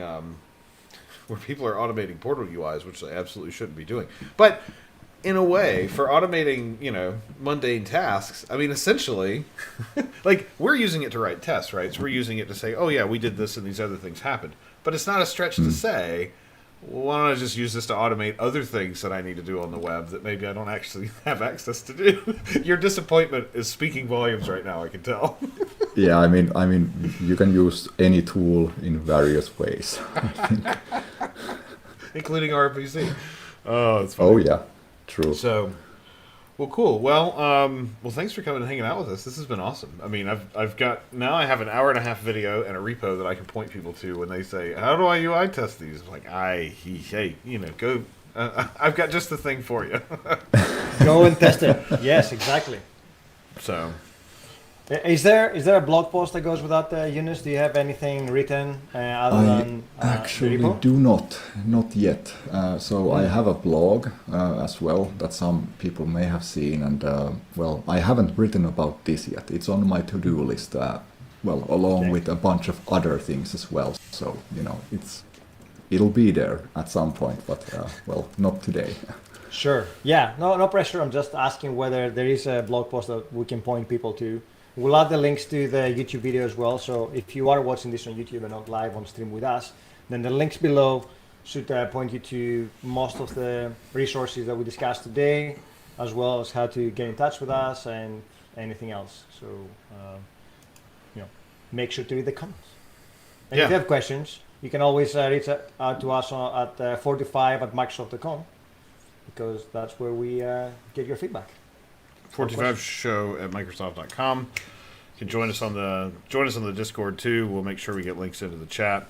We're going to take a quick break so that Eunice can get on and get back to his evening, seeing as it's like 7:30 p.m. for him. And we'll be back. We'll be back in just a couple minutes. Thanks for hanging with us. BRB. Yeah, Hey, Jonas, thanks for coming, my friends.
All right. So I'm gonna work on the bot this afternoon. I'm almost done now. But yeah. But anyway, and the questions on the 425 name. So yeah, thank you, Bolt. So yeah, it's the HTTP code for too early. That's one. And the show used to start at 7 a.m. Christos time, which was pretty early for him. And then yeah, 425 is the area code for Redmond. I actually just forgot. I don't know why it just dawned on me over the weekend. 425 is actually my house number too. No way. Your house is 45 and you didn't even realize that for the last 7 months that we've been streaming? 8 Pretty months much. now. Pretty much. Yep. Somebody could say that it was your idea, considering that you have such a connection to 45, and yet it wasn't. And the thing is, I type my address 30 times a day. You know, you buy something, you order something, and it's never once dawned on me until this weekend. I was sending somebody a link, and I typed in 425, and then the rest of my address showed up. And I was like, oh, that's right. I do live at 425. So no, JP did not give the show name Caparino GR. It was our manager that came up with the idea as we were looking at 400 level codes, like 404, 403. And he was like, 45. It's the Redmond area code. Plus the too early because 10 a.m. Eastern is 7 a.m. Pacific. Don't make that mistake. Don't be a Christos.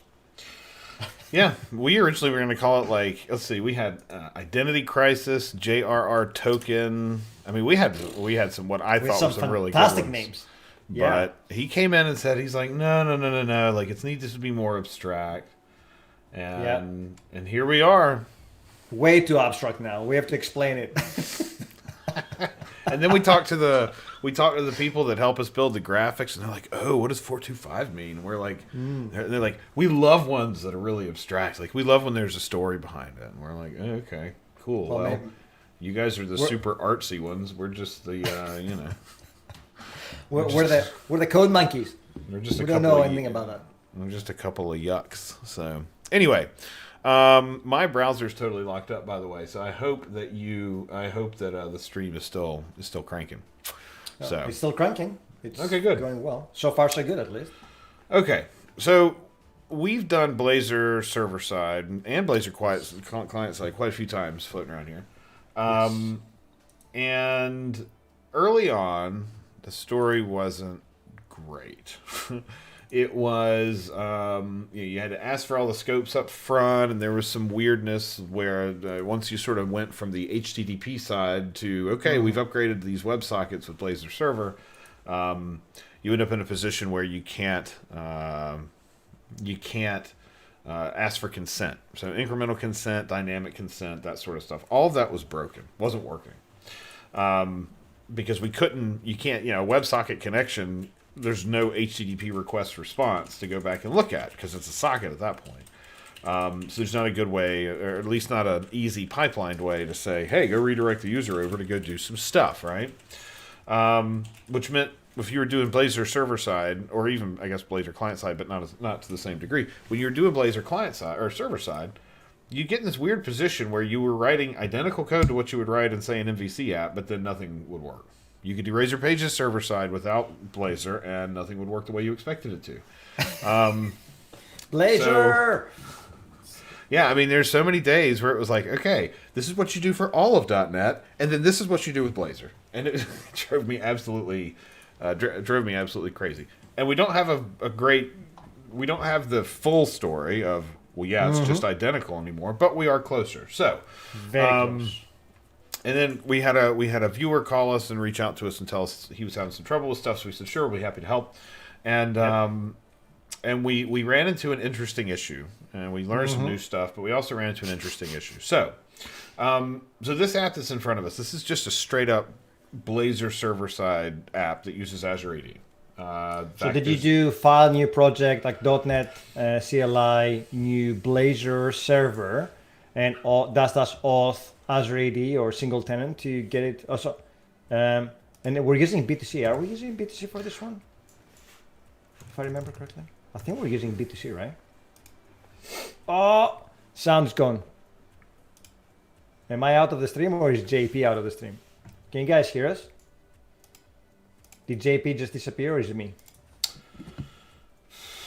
No, I'm still here. I just I tried to open a browser and it blew up. So. Okay. But that's okay. Interesting. Are you running out of tabs?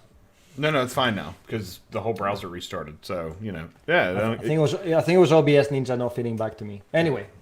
So this one is using B2C, right? Well, so I've got 2 forks of the same project. So I'm gonna get this. Okay. I'm gonna get this link out here. So it started with actually had a different question. So I said, hey, I found that repo, and it doesn't seem to be working the way I wanted it to. Right. Okay. And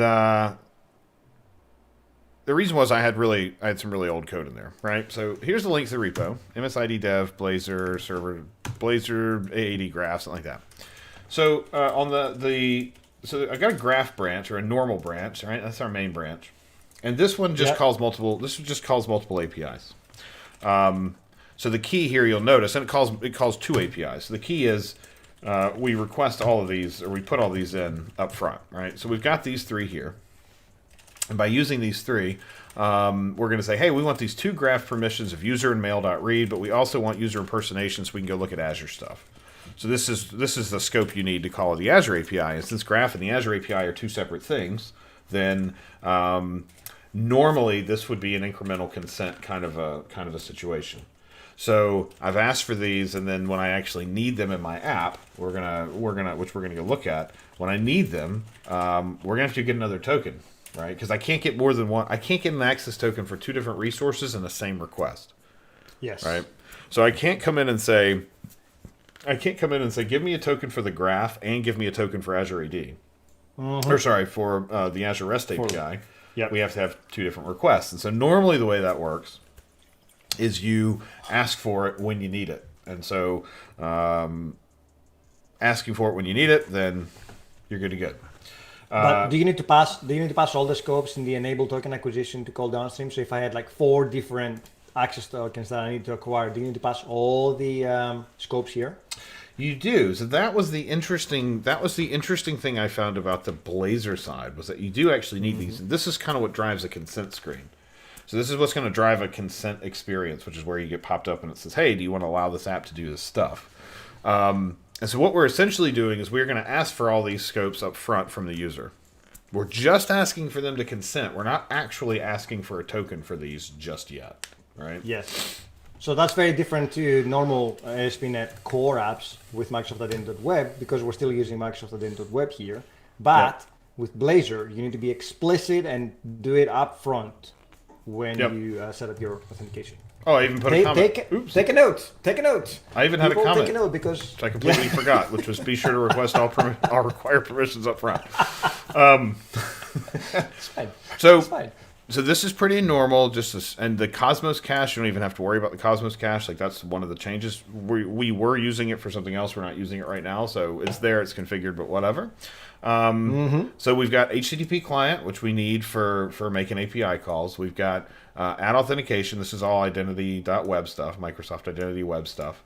The rest of this is pretty straightforward. So we've got the normal add controllers with views, and we're going to add Microsoft Identity UI. So this is what gives us all the stuff that redirects us and handles all the UI for challenging a user and then redirecting the user over to sign in and all that sort of work.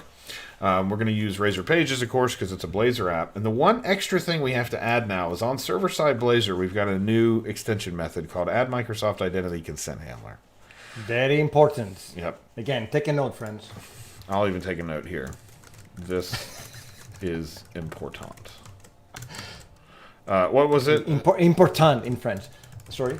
This was what it was in CSS land. You had to put a bang import it in front of everything. Yes. It so still this is.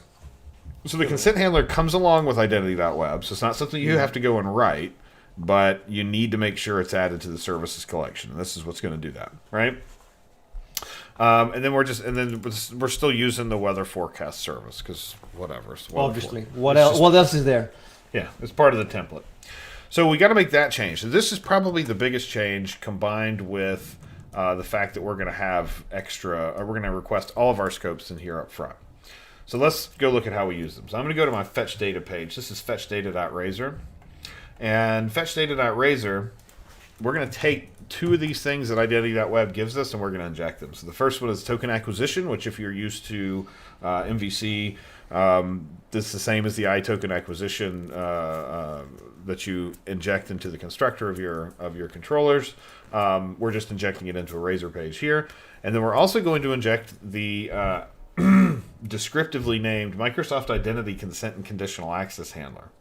Now, the problem with this is that, in fact, it's not named specifically enough, because it's the identity consent and conditional access and also no user signed in handler, but whatever, we can skip that part because it won't work then.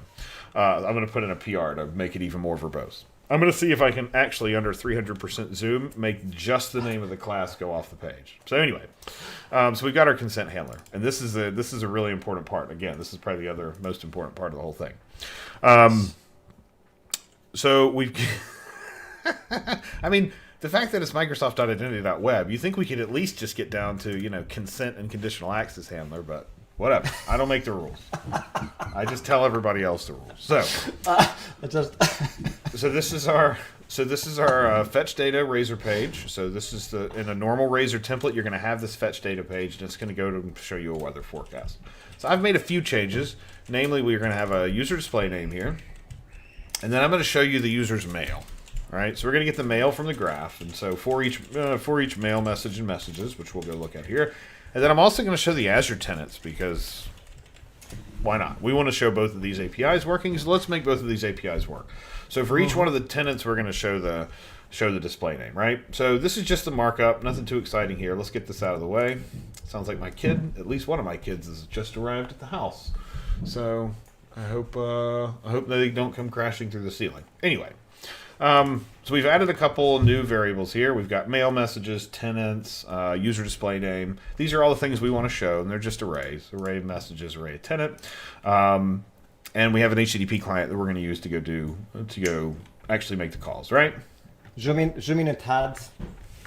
Maybe hide your files and then zoom in a tad for me. There we go. All right. So awesome. In our on-initialized async, and that's not to say that not other better ways to do this, but at least this is how mine's structured for the sake of demonstration. We're going to create an HTTP client that we're going to go and use, and the forecast service is still getting called, but we're not doing anything with the data. But now I get these two new ones, Graph token and Azure REST tokens. We got these two extra tokens that we're going to get, and we're going to use the token acquisition service to go and get them. So we're going to get the access token for user async. We're going to do it twice. I don't know if those so do I get prompted twice to sign in? No, you don't. I don't know if those are screams of joy or screams of pain, but somebody upstairs is either having a great time or a terrible one. Having fun, yes. So we're going to get our graph token, and then we're going to get our REST token, and we're wrapping both of these in a try-catch, and we're going to catch the exception, and then we're going to hand that exception off to the consent handler. So you remember we injected consent handler up before, right? Hi, Sahil. Thanks for coming. So we injected consent handler earlier. And that consent handler, this is the thing. This is the new thing that I'm excited about. It's in like Identity Web 1.4 and up, I believe. This is the thing that's actually going to handle doing a redirection for you in the event that you need to either consent, right? Or user needs to MFA, or in some cases, user may not be signed in, or for whatever reason, you need to redirect a user normally. Hey, Layla, thanks. Thanks for the raid. Yeah, thanks for coming and hanging out. Everyone. 51 people. I don't know what you guys were doing, but right now we're doing Blazor authentication and explaining the new nuances of the authentication. Yeah. In Blazor server. Yeah, some new Blazor stuff. So thanks for the raid, Layla. I hope you guys are working on something fun. We are not, because we're working on identity again. So. Oh, come on, don't say that. Identity is fun. That's okay. Oh, that we're doing Blazor too. Check that out. That's true. Oh, you were doing Blazor too? Oh, good. Nice. Well, perfect. It's almost That's like awesome. we joined forces behind the scenes without no one any knowing. It's totally random, right? It's random, people. It's random. We did not collude to have these streams back to back, but it's nice to have the Blazor fans here. See, I'm glad you chose this. That's awesome. So yes. Okay. So anyway, so what we're talking about for everybody just joining. We are talking about using Azure AD or Azure AD B2C with Blazor server-side app, so that we can do things like dynamic consent. So normally in Blazor we can't do it, and now we can as of Identity Web 1.4. So we'll be able to redirect a user and say, "Hey, go sign in hey, go sign in and consent to this or approve this or, whatever, which we couldn't do before. So anyway, our consent handler is going to be the thing, and we're going to pass our exception over to handle exception. So now it's important because you have to try catch this thing. You can't just have the consent handler just sitting there doing stuff. You have to do a try, and you have to throw an exception so the consent handler can catch it. That's right. And the other thing about this too is, if there's a larger try scope around this call, and you don't call consent handler, it will eat it. Right? So because I was running through this and I'm like, well, the consent handler's never running, but it's actually because I was doing a try catch somewhere else that was actually catching the exception. So your exception needs to be bubbled up at least enough for a consent handler to go and catch it. So, so anyways, we've got our consent handler, and by doing this, and we're going to go watch this work here in just a minute. By doing this, we'll now be able to run this and go get an extra access token if we don't already have one. And be able to use it downstream. And so to answer your question, yeah, we originally Blazor server side, because it was a socket connection, there was no sort of semantic for redirect the user. And so consent handler was born, and thus here we are. So consent handler is the thing that's going to break that socket and do a redirection. And then we're going to make a couple HTTP calls. So the first one we're going to make to the graph. We're going to go show some mail messages out of the graph. And then the next thing we're going to go do is go call the tenants API and Azure REST and the Azure REST API so we can go see it. They need two different tokens, right? And in fact, if we look at our headers here, you'll notice that this header, we're using the Azure REST token, and in this graph call up here, we are using the graph token. The graph token. So, so the first thing we're going to do, and we got a couple classes down here at the bottom. These are just essentially just layouts so that we can show our data, right? So the first thing I'm going to do is let me get a new browser window up in a different profile, since I don't want to use work for this. We get this other profile up.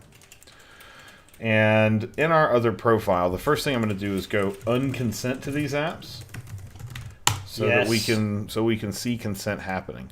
So if you've ever test it live, very good. Yeah. If you've ever consented to an app, so if you've hit the agree button in a Microsoft app, be it a third-party app or one of your own, if you want to undo that consent, you can do that by going to My Apps, which is myapps.microsoft.com. And in here, you'll be able to say, hey, I don't want to actually use this app anymore, so I'm going to skip it. I'm going to delete it, right? I want to revoke my consent. That's essentially what we're doing. So we're going to let this load up here.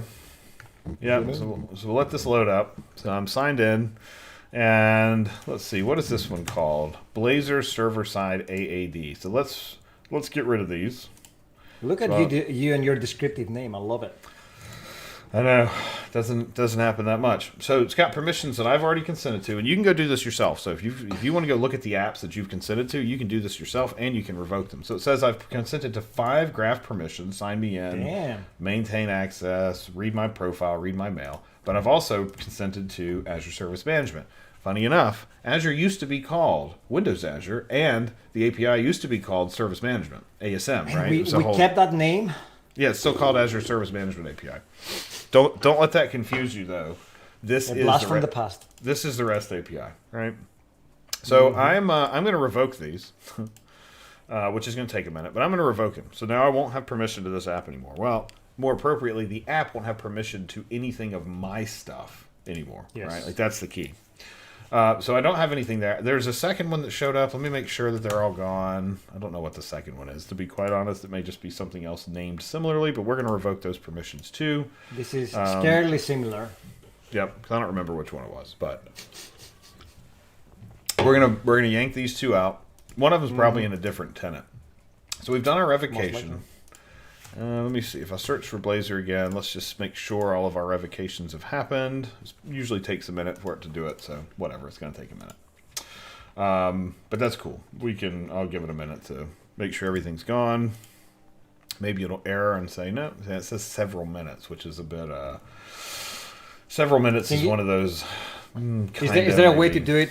Is there a way to do it via the Azure AD portal? Like go to the service principal and go and wipe stuff out?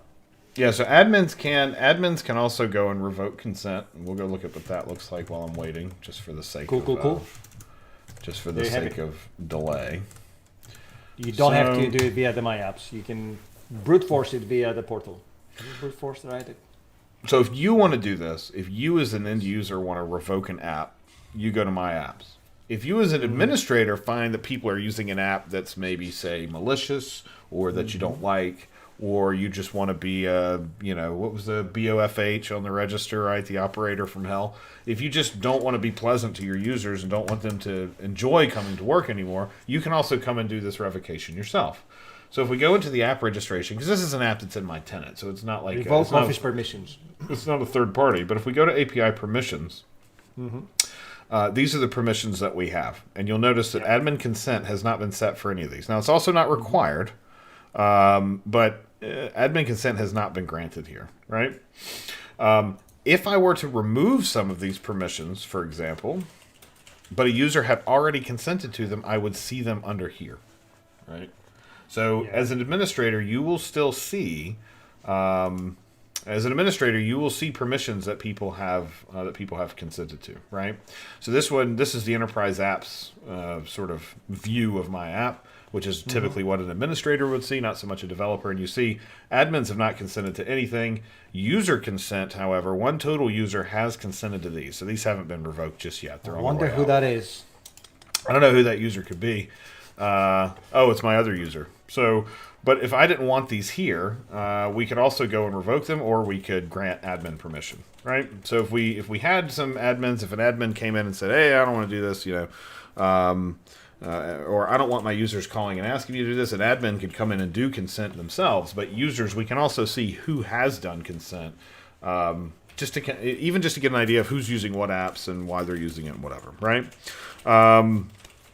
And then Sean Weinberg, Blazor. So Blazor is a way of it's a way to build apps that run on the server side. There's WebAssembly, but there's a server side too, which is all about streaming changes to the client rather than having the client go through a typical HTTP request response type thing. So it's sort of like using WebSockets to stream changes back to our app. As opposed to I make a request to the server and then I might make a bunch of JavaScript requests to go and fill data in or whatever. It's pretty cool. We've actually ended up using it a whole lot more than I ever anticipated. So, and then there's also Blazor client side, which is on the client, so it's running in the browser. So if you have done .NET and you don't want to get into JavaScript, or you don't like JavaScript or whatever, and you want to use .NET to write browser-type code, you can do that too, which is called Blazor WASM, W-A-S-M, for WebAssembly. So, okay. Blazor Thanks for all the server-side. follows, Sean and Crystal Coder. We appreciate you joining us this thing. Yeah, cool. Thanks. So we've got our app. So let's go run it. Let's see how far we get. Hopefully my revocation has happened by now, and I will be prompted to go and sign in. So let me see. Blazor. They're still showing up, but whatever. We're gonna run it anyway and see. All right. So let's do a .NET run here. Oops. And I gotta let's make it here. Blazor server side .NET run. Okay. Let's go run this and see what happens. So we got our run. It's running, almost running. It's building. Cool. Let's go to localhost 5001. So we've got localhost 5001. I'm being asked to sign in. And so now it says, hey, would you like to... Oh, I got to change my config. My config's a little bad right now. So you have to give me a second. Yeah, I'm still using my old config. Let me switch my configs out very, very quickly. So... Do it off screen. Do you have a secret there? Oh, you don't have a secret. It's in the secret store. Nice. It is. Although I'm going to do this and everybody's going to see them, but whatever, because I've rolled all these anyway, so it's fine. Let me go update my configuration here quickly. So one thing I did forget to do. Apparently user secrets are not stored in the tree, so when you switch branches, they don't change. Indeed. News to me. So it's just a folder in the app data on your profile. So also make sure that you clear them out occasionally, because you could end up with hundreds of files there. Yeah. It'd be nice to have them in the tree, but then of course that's the whole point of having secrets, is that they're not in the tree. So they're not part of the tree, and you don't have to forget to git ignore them. Yeah, good point. Yeah, that would be, I guess that would probably end up being a bad thing. So, okay, so let's see. Client ID. So I need my client ID, which is our Azure app thing, right? So here's our server-side Azure AD. Let's get our application ID. So, .NET user secrets set Azure AD client ID. And here's our client ID. And I'll go do a secret. Oh, you know what? I used the thing that I used that extension that everybody told me about, and it didn't work. Which one? The one that everybody told me about. The one that hides all your secrets. The mask. Yes, the yeah. mask. Azure mask or whatever it's called. Yeah, it doesn't work. Didn't work very well. So I think it's a little bit buggy. It would be great to get that back, even as the CDAs or CXAs. Yep. Look into that. So okay, let me put my secret in here. I'll do this in another window so that I don't. Although who cares? Whatever. I'm going to delete it anyway. .NET user secrets set Azure AD client secret, and my secret. Cool. And then the last one I need is .NET user secret add Azure AD tenant ID. I don't really know why I had the tenant ID as a secret, but I did, and since it seems that secrets override them, I got to keep it. So, why did you make the secret? Tenant ID isn't normally really a secret, but correct. Whatever. It's not sensitive information, so if you have it on the stream or somewhere else, don't forget it's not add, it's set. Yeah, I know. Oh, and it's user secrets, not user secret. So, okay, cool. Yes. So now let's see. If I do a user secrets list, then I should see them, and they're all there. Good. Okay, let's. So a bit of a. Let's run this again. So in case you missed the first time, now you can capture the secrets. Yeah. The second time as we verify stuff. That's right. Be the most. It'll be the most scrubbed part of the YouTube video. I wonder if somebody just sits there with an app ready to go in some config file, and as we do these, like they go and type it very quickly so they can put it back and test. Well, luckily we have not done any. Luckily we haven't done any admin consent on this anyway. So, okay, cool. So I'm trying to get to my app. So let's go log in. Mm-hmm. Let me get one of my telephones up here. And first world problems. Which of my phones is ringing? Oh my God! When I get a Teams call, my whole desk starts to shake. Okay, so I'm going to approve this on my phone, right? Just a normal Azure AD multi-factor thing with the Authenticator app. Now, you see it saying, hey, I want to do this stuff, right? So it's saying I want to access Azure Service Management, right? I want to access Service Management. I want to maintain access. This is the offline access scope. This is the equivalent of saying, please give me a refresh token. Yes. We want to sign you in, right? And I want to read your mail. Now, because this account is an administrator account, I do have the option to consent for my org, but I'm not going to. Mm-hmm. So let's go ahead and accept this. And now we're in our app, right? And if we look up in the corner, you see my name that I signed in with and blah, blah, blah, blah, blah. So let's go try to fetch some data and let's see what happens. Mm-hmm. Okay. So up until this point, we've only consented to the permissions, but we haven't... what? Yep. So now, we've consented to the permissions. That was one thing that happened. And because we consented to all the permissions up front, we don't actually have to go and ask for them again. So we got my name from Graph. We have all the spam that I get in my email address, because this, of course, is like first page on Google. Like, for what? Literally for what, right? And somehow these all make it through the spam filter, which is super annoying. But then if we scroll down, you'll see my Azure tenant. So now my second request also made it, right? So my second Azure AD, Azure REST API call, both of these were successful, right? You know the exception that gets captured from the handler? Is that showing anywhere on the developer portal in the browser? Like, would we see that exception happening and then being captured? I don't know. Let's see. Or it could be silently happening and then handled, obviously. But I wonder if... Well, and since we had consented up front, for the most part, it kind of already has happened, right? Bolt saw one of the names. Bolt. Saw one of the names of my things, I guess. But I don't actually see the exceptions. I don't think the handler actually got called in this case because we had already done all the work that we needed to do up front, right? So let's do one more thing. Let's make one small change and see what we get. So I'm going to stop the app. And let's go back to startup. I'm going to take out my Azure ARM permission that we have requested here, right? Maybe I'll just comment it out. So I'm going to take this out. So now I am no longer consenting to let this app call user impersonation, right? So let's go back here. I'm going to go and revoke these again. Would not be easier to do it via the portal? Huh? It's faster. It's not faster if you do it via the portal? Yeah, I guess you could, but whatever. I'm going to revoke comma these. on 42. Good catch, Bolt. There was a comma, but I'm pretty sure that's okay because... Because not JavaScript. I never remember. No, it's cool. It's fine. It's just an array. I mean, I guess I could put the commas in front, but that looks kind of weird. I don't really like that. No. I'm not a fan of the commas. I mean, I don't really even like the dot in front, but that's what everybody does. So I don't want to be that guy that does everything different from everybody else. Oh, no, I like the chained functions or the chained building pattern. The thing I don't like, the thing I don't like about it is the fact that makes all these Fluent APIs make it significantly more difficult to debug. That's what I don't like. I don't like that. Yes, that whole chain breaks and you have no idea which call actually failed.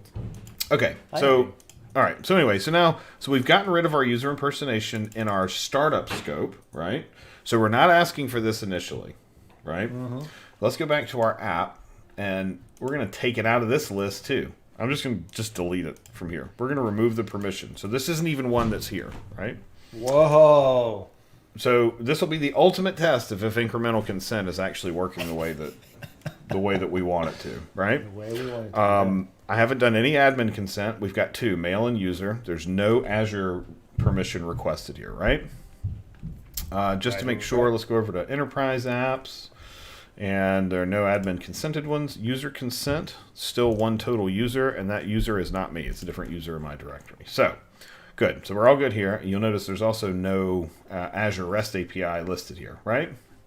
So let's do this.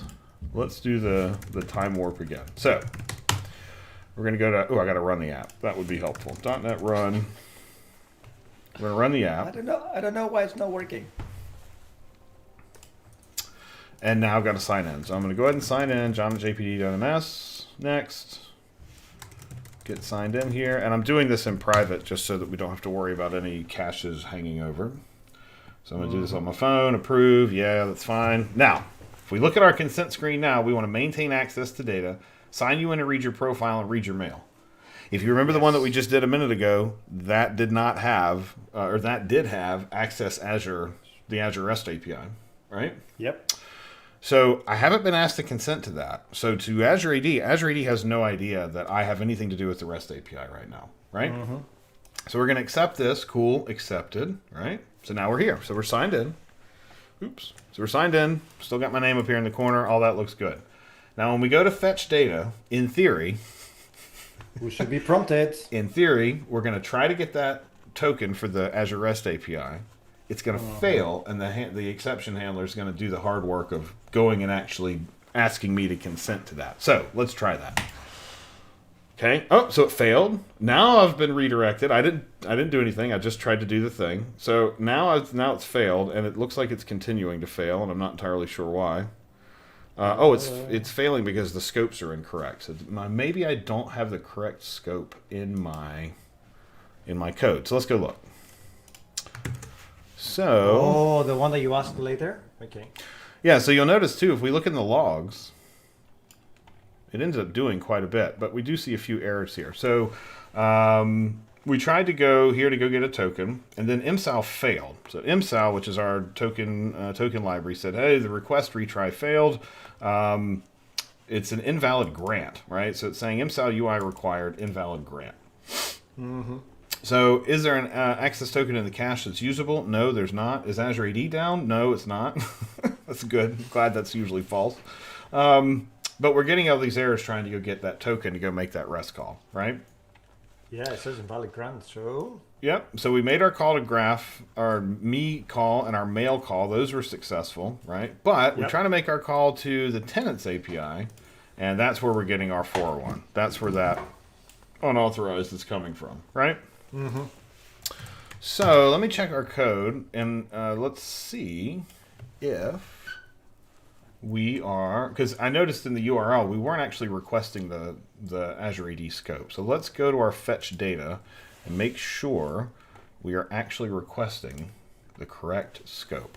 So where are we doing our token thing? Ah, here it is. Scroll down, 110 or something, isn't it? 81. Ah, okay. So 81 is where we are actually giving it our list of scopes. And what's interesting is that it doesn't, our scope looks correct, right? So this is our scope, management.azure.com/user impersonation. So that looks correct. You got two forward slashes. So some of this is a function of the resources versus scope switch in V1 and V2. So certain resources will require two scopes. I thought management.azure.com was one of them, but let's take it out just to make sure. I'm fairly certain we had two in startup. Oh no, we did not have two in startup. We Good did call. not two. Okay, good catch. So let's take that extra one out. Maybe we just maybe it just wasn't getting put in there correctly. So let's do .NET Run and let's see with only a single slash if that actually gets us where it was that we need to be going. So we get our window up here, localhost. Guess I could do this in the other window now that we've already been through sign in a couple times, but whatever. Get signed in. Approve. Hunter 2. Hunter 22, exclamation point. Exclamation mark. Well, it's still the first of the month, so it should be 21. Go to 2 when it's February. That's right. Hunter 22, spring 2021. All right. Let's go see what happens. And I'm going to try to capture this. In fact, I'm going to get the log up down here. Do this over here. Let's get the .NET log running, which we should see over here. We'll get this. And then I'm going to try to grab the URL too, because I have a suspicion our scope isn't actually being put in there, but that's okay. So click this out one time. Fetch data. Okay. Now, if we look, you'll notice it's working. It keeps on sending us back, and this continues to send us back too. So I'm wondering if maybe actually the logic isn't as bulletproof as I thought it was going to be. So it's still blowing up, still erroring, still saying, hey, I'm trying to do this. So let's go look at this URL that it's giving us. Because we kind of know what the URL should be. But it doesn't seem to be giving it to us correctly. And then finally, it bombs and it says we couldn't sign you in, right? So let's look at the URL. It's a feature, not a bug. Yeah, no, Bolt. It's a super. Works or doesn't work. It's an ultra security feature, right? So we're at login.microsoftonline.com. We're at our tenant, OAuth v2, and then we're at authorized. So that's the thing to show us a UI. We've got our client ID, so that's good. We've got our redirect URI, that all looks good. We've got our response type, which is good. And then we've got our scopes. And if you look at our scope, you'll notice a few things about the scope, right? So I'm going to get rid of everything else. Yeah, so it's not there. So the scope that we need is, so we actually don't need mail.read and we don't need user.read. The scope that we do need, in fact, we don't need OpenID profile or offline access either for this, but the scope that we do need is management.azure.com/user impersonation. So that's not a member of the collection yet, which means that when this is running, we're never actually getting this as part of the scope, right? And could it be because it's not in the startup.cs? That's where it was before. That's exactly why it is missing, because we aren't doing it. So what we'll do, I'm going to stay signed in to our Blazor app. So if we go to localhost 5001, we're still signed in. So Blazor still thinks we're signed in. I'm not going to I guess I'm going to have to change it. I'm going to have to log out in order to change this code. So let's go back to our startup. Close this here. Close this here. Let's go back to our startup, and we're going to add this in. We're going to add this into our first one here. So start, stop, start. We'll run this again. We'll get this running. Okay, so let's reload the page. Hello, Maggeek 21? Maggeek 21S. Good call. Okay, so now... Or Magic. Duh.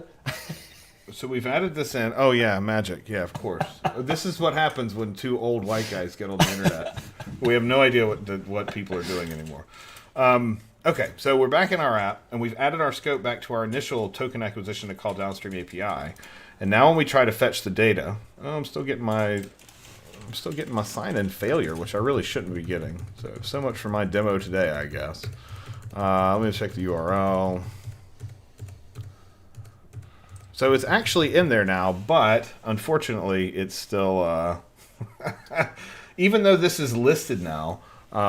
Because we're requesting two of them, it actually still fails. So, oh well. I guess the question is, do we need to go back and fix the double forward slash on the acquired token silently? Well, the problem we're having now is that our scope here, so we've got OpenID profile, offline access, user.read, which is graph, mail.read, which is graph, but then we've also got our management.azure.com, right? Yes. So if we take this whole URL, if we were you're asking for two different resources, so I don't know what I'm doing. Exactly. So if we took this, I'm going to take some of this and just, I'm going to clean up this URL to get rid of any previous state. So if we get rid of this and we try to run this sign-in, we are likely going to see, it break. It looks like we still are. So what that ultimately means, get rid of this big state thing here in the middle. What this is ultimately going to mean is we're going to have to sign out and sign back in, and then we'll do our consent there up front. So let's go back to localhost. Oops. Localhost 5001. Fetch data. And yeah, it's still not sending us the correct scopes over. So we're still coming in with all these extra scopes.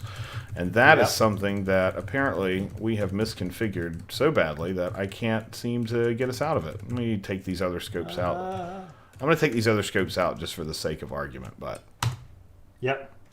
so because the other scopes are out, now we're getting prompted of, do you want to access service management? So this is consent, right?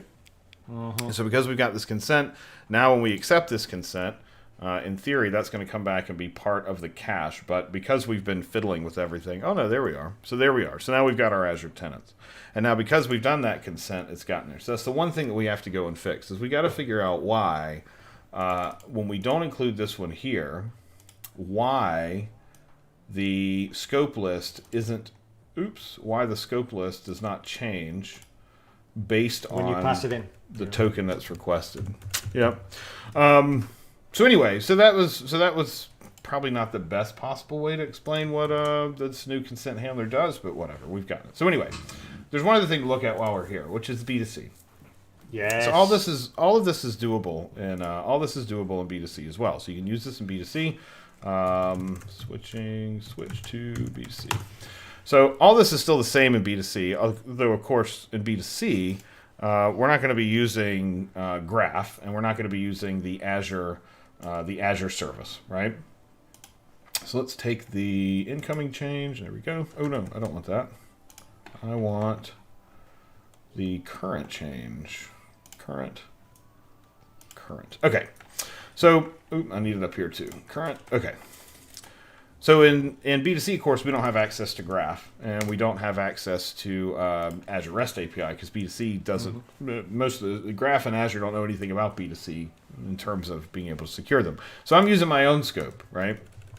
Yep. So my scope here is just the same thing of it's just a scope name, and it's a scope that we've defined on it. And of course, I've commented out our Azure management call here. But And this is fine. This works similarly. So you run it, you try to get an access token, and if you need to sign in, you need to sign in, and then I just go make a call to just a local API sitting here, right? So try not to change the code too much. The question that we were getting, though, the problem that we were seeing was that this customer, instead of doing it in a Razor page, they were actually doing it in a service. In a service. Yep. Let me go to the weather forecast service. And the weather forecast service. This is the one that comes with B2C. Or sorry, this is the one that's. This is the one. Thanks for that clip. New feature announcement. We have a new service in B2C that now offers weather forecast. So weather forecast service. This is the one that comes along with Web API out of the box, right? So we're going to inject our iToken acquisition, which is our token service, but we're also going to inject this consent handler here, right? Now, what we've seen, and the reason is that this doesn't work, right? We've seen that this doesn't work correctly in our tests and in our travails or whatever, right? Mm-hmm. So the forecast service is just an injected service. It largely doesn't do anything except for give you a fake weather forecast. There's nothing about this that gives you anything particularly valuable because it makes up a fake weather forecast. But if you're building, say, a service or a class that's going to go off and talk to some downstream API of yours, this is probably going to be a common thing. Now, you could argue there are various ways to do this, and that maybe using the token acquisition stuff directly is not the best way. Using the token acquisition service directly maybe isn't necessarily the best way to get a token in a service. Maybe there's some other kind of abstraction, or there's some other kind of like a handler you inject to say, hey, use this to go and get a token instead of using this directly. But that's a different discussion for a different day, I suppose. So we're going to inject these two in, and because they're both part of the collection, we're going to have both of them. And then we're going to go try to get an access token for the user async, just like we did in our page code. And in our page code, This works fine. What we found, however, is that here, in this service, right? So we're in this external service. What we found is that the essentially the MSAL cache is either inaccessible or unavailable. Mm-hmm. So within a service, when you try to run this, you're going to end up with a bunch of null stuff. And so if you ran just token service get access token, it's going to say, well, sorry, MSAL UI required because I don't have a user. It's going to say null user. Yeah. So that was the problem we were seeing with our customer was every time the app would run, he was using, what was it called? I can't remember what it's called, Fluxor or something like that. It was like it's like a way to do like React stuff on. It was managing the some state management right? stuff. Yeah, yes. Some state management stuff for Blazor. And so because those services were running, that's where he was going to go get tokens. And because of that, every time this would run, the user would be null. And if a user's null, that means MSAL's cache is unavailable. And if MSAL's cache is unavailable, we can't go get access tokens. However, what we found is that by using this pattern again of handle exception, in this case, we will force a user to go back over to Azure AD, sign in again, maybe sign in, depending on depending on how it's configured. But the user will go back to Azure AD, and then this will get rehydrated, and then that call's going to work, right? So I got to go back and change my change my user secrets again. This is why I wish user secrets were flippable. Before you go to that, can you go back into startup.cs? Is that weather forecast service also injected into the authentication wire? Because in Microsoft Identity Web now, you can also wire up services that require authentication. You haven't done that. No, I have not done that. So I'm doing it just with a normal, just a normal way of like, give me a token when I need it. I'm not creating a client or not creating an HTTP client, not doing any of that work.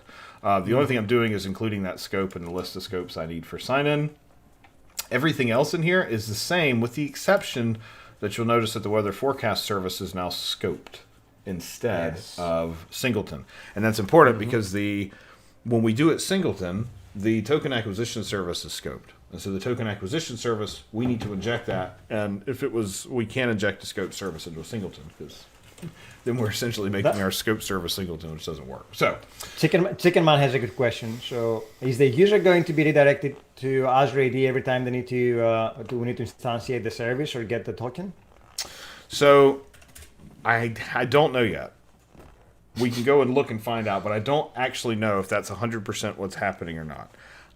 My suspicion is that the reason that's happening is because MSAL uses virtually anything that's available to it to try to figure out what the user is. So one of those is to go and look at the HTTP context and see, okay, what's in here for this user, right? That adding an HTTP context accessor doesn't actually seem to work either. So anyway, point is, I don't know. We're gonna go test it and see what happens. But I actually don't know if that cache is going to be empty every single time or not.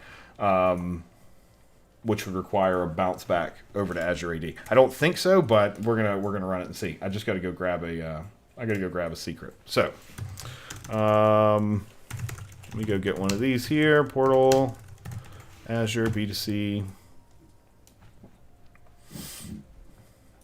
B2C. Let's go look at our apps. And this one is Blazor server-side B2C.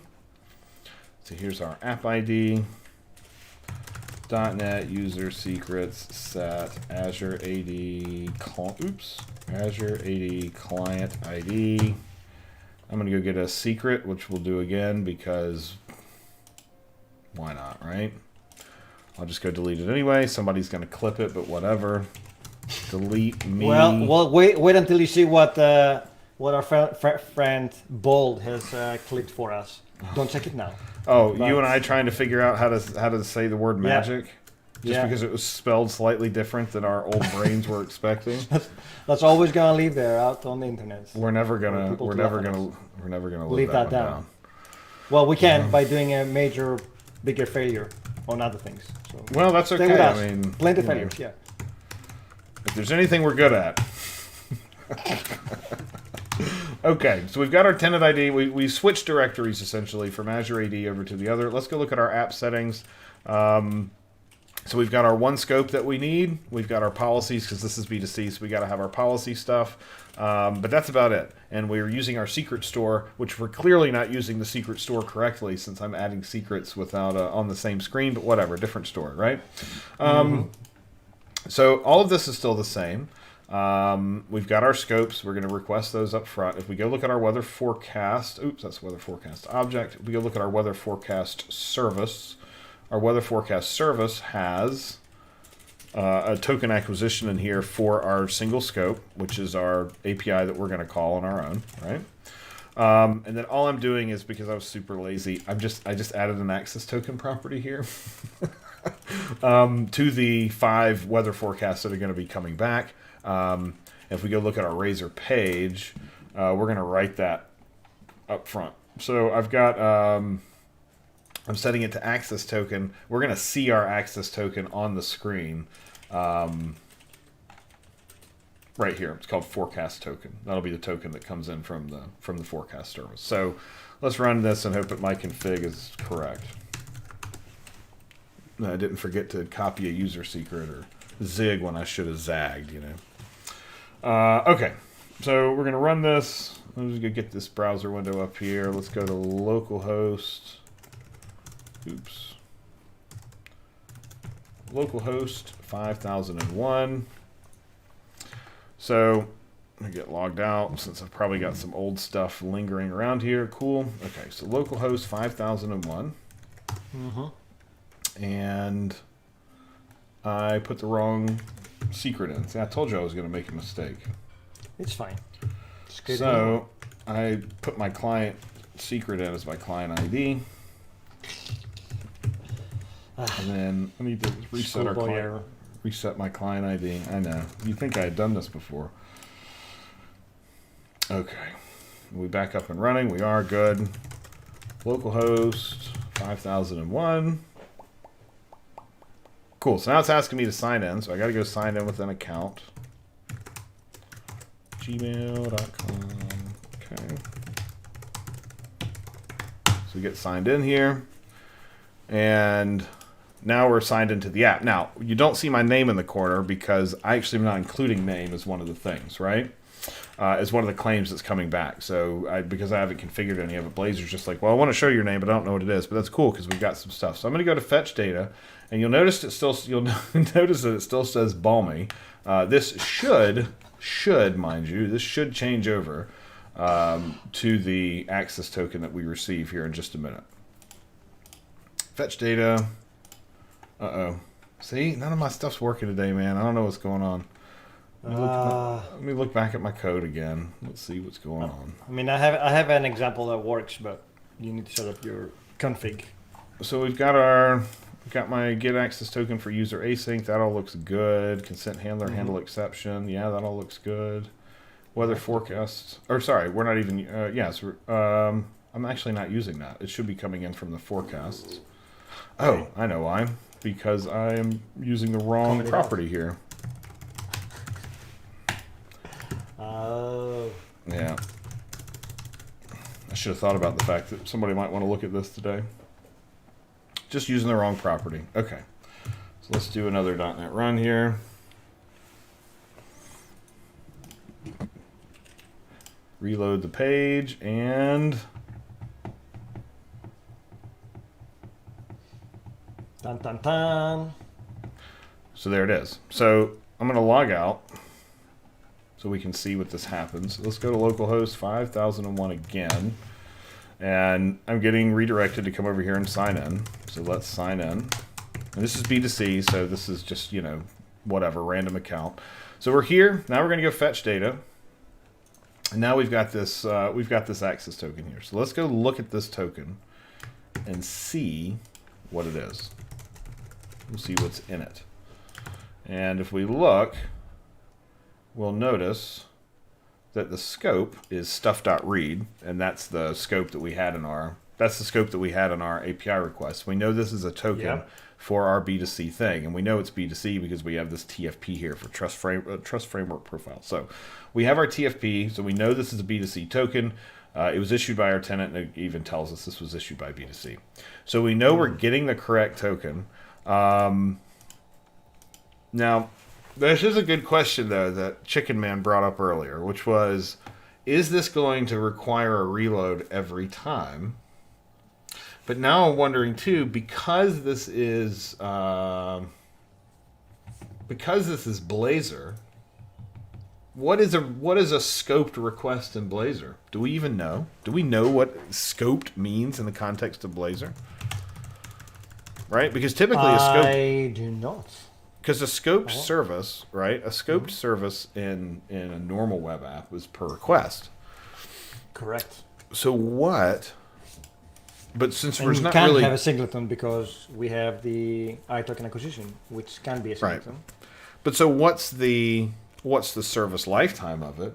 Because it's not per request because there is no request, right? So let's see here. Is it a spa though? I mean, it is a spa, right? It's almost like a Frankenstein spa because we have server-side components, I suppose. So a Frankenspa. Frankenspa. Well, because part of it's a spa, but part of it's still running server-side, right? But because you're coming over the socket connection, you're just getting updates, right? We need an emote for Frankenspa. but because of that, right? Because what is this? I guess here's the thing I'm thinking, right? Is at what point does a scoped service get created, and at what point does a scoped service get trashed, right? Well, look at that. Scope dependency on Blazor will inject the same instance into every object. It's very similar to singleton. However, the difference is that a scoped instance is not shared by all users. In classic ASP.NET MVC app, a new dependency injection created, blah, blah, blah. First object that depends on it will receive a new instance, and that new instance will be cached away in the injection container, okay? Any object requesting the same dependency type will receive... So that's singleton, right? Like a logging service, right? That should be a singleton shared by all users. The authentication service should not be shared by all users. Should be user dependent. Right. So this is the net, right? Scoped instances enable us to register dependencies single instance per user rather than single instance per application. And so in MVC, there's no okay. So there's no per request scope in Blazor, which is kind of what we expected, right? That's right. I think Bolt has it. It's a single node per user, which I think it's the Yep. summary of what we're trying to allude. Which is good because that means that once that service, our weather forecast service, right? Once our weather forecast service is instantiated, Yep. it's going to get a scoped token acquisition service. If that token acquisition service is empty, which is the behavior that we were seeing when it's in service, not when it's in a Razor page, when that's empty, which is what we were seeing, then you'll go through handle exception, which handles it the one time, and then you're done. And now that user is not going to be redirected again because that user's token acquisition cache, for lack of a better term, will be available, right? Yep. So there you go. So we should definitely test it and make sure that that's what's actually happening. But that would be my suspicion, is that because it is, as Bolt says, singleton per user, once you've done this, you're kind of done. So anyway. Hey, look, Microsoft Developer just ticked over 100,000 views. I'm glad that we could be here to share that with everybody. Well done. How did you see that? It's on the stream manager thing. So anyway, Nice. so we're going to get out of here. It's 2 o'clock. I'm hungry. I need some lunch. Tuesday. So tomorrow we've got Identity Crisis in the morning, right? Good morning, Eclipsing Sun. Tomorrow we got Identity Crisis at 11. Tomorrow we're going to be talking about components of identity systems. So directories and all that sort of fun stuff. And then Friday we've got Sean Weitzel here to talk Pulumi. Yes. See the DevOps theme, or a constant DevOps theme. Eclipsing Sun, it is Synthwave. The theme is Synthwave 84. One of my favorite ones. It's so interesting and cool that you have to break VS Code. You have to break VS Code files. So it's. But unlike my boring one that nobody asks about. But anyway, it's fine. I feel okay. But I love it. So yeah, so Friday we're gonna have Sean here. In the interim, feel free to send us a note at 45show@microsoft.com. Join the Discord. We'll make sure that links get here on. Eclipsing Sun, you were just in time for us to be leaving. I'm so sorry. We're about to leave. But it will be on our YouTube channel, so I'm going to put our information down here. Make sure to subscribe to our YouTube channel because every stream that we do also ends up there, and we'll probably cut and slice today's stream into 2 different bits because we had UI testing with our good friend and MVP, Microsoft MVP Eunice this morning, and then we switched to Blazor server authentication and all the nuances that you need to know about. We'll have things optimized for you. So make sure you follow the YouTube channel so you get all the links and everything we talked about. And there might be a couple of blog posts coming out of this as well.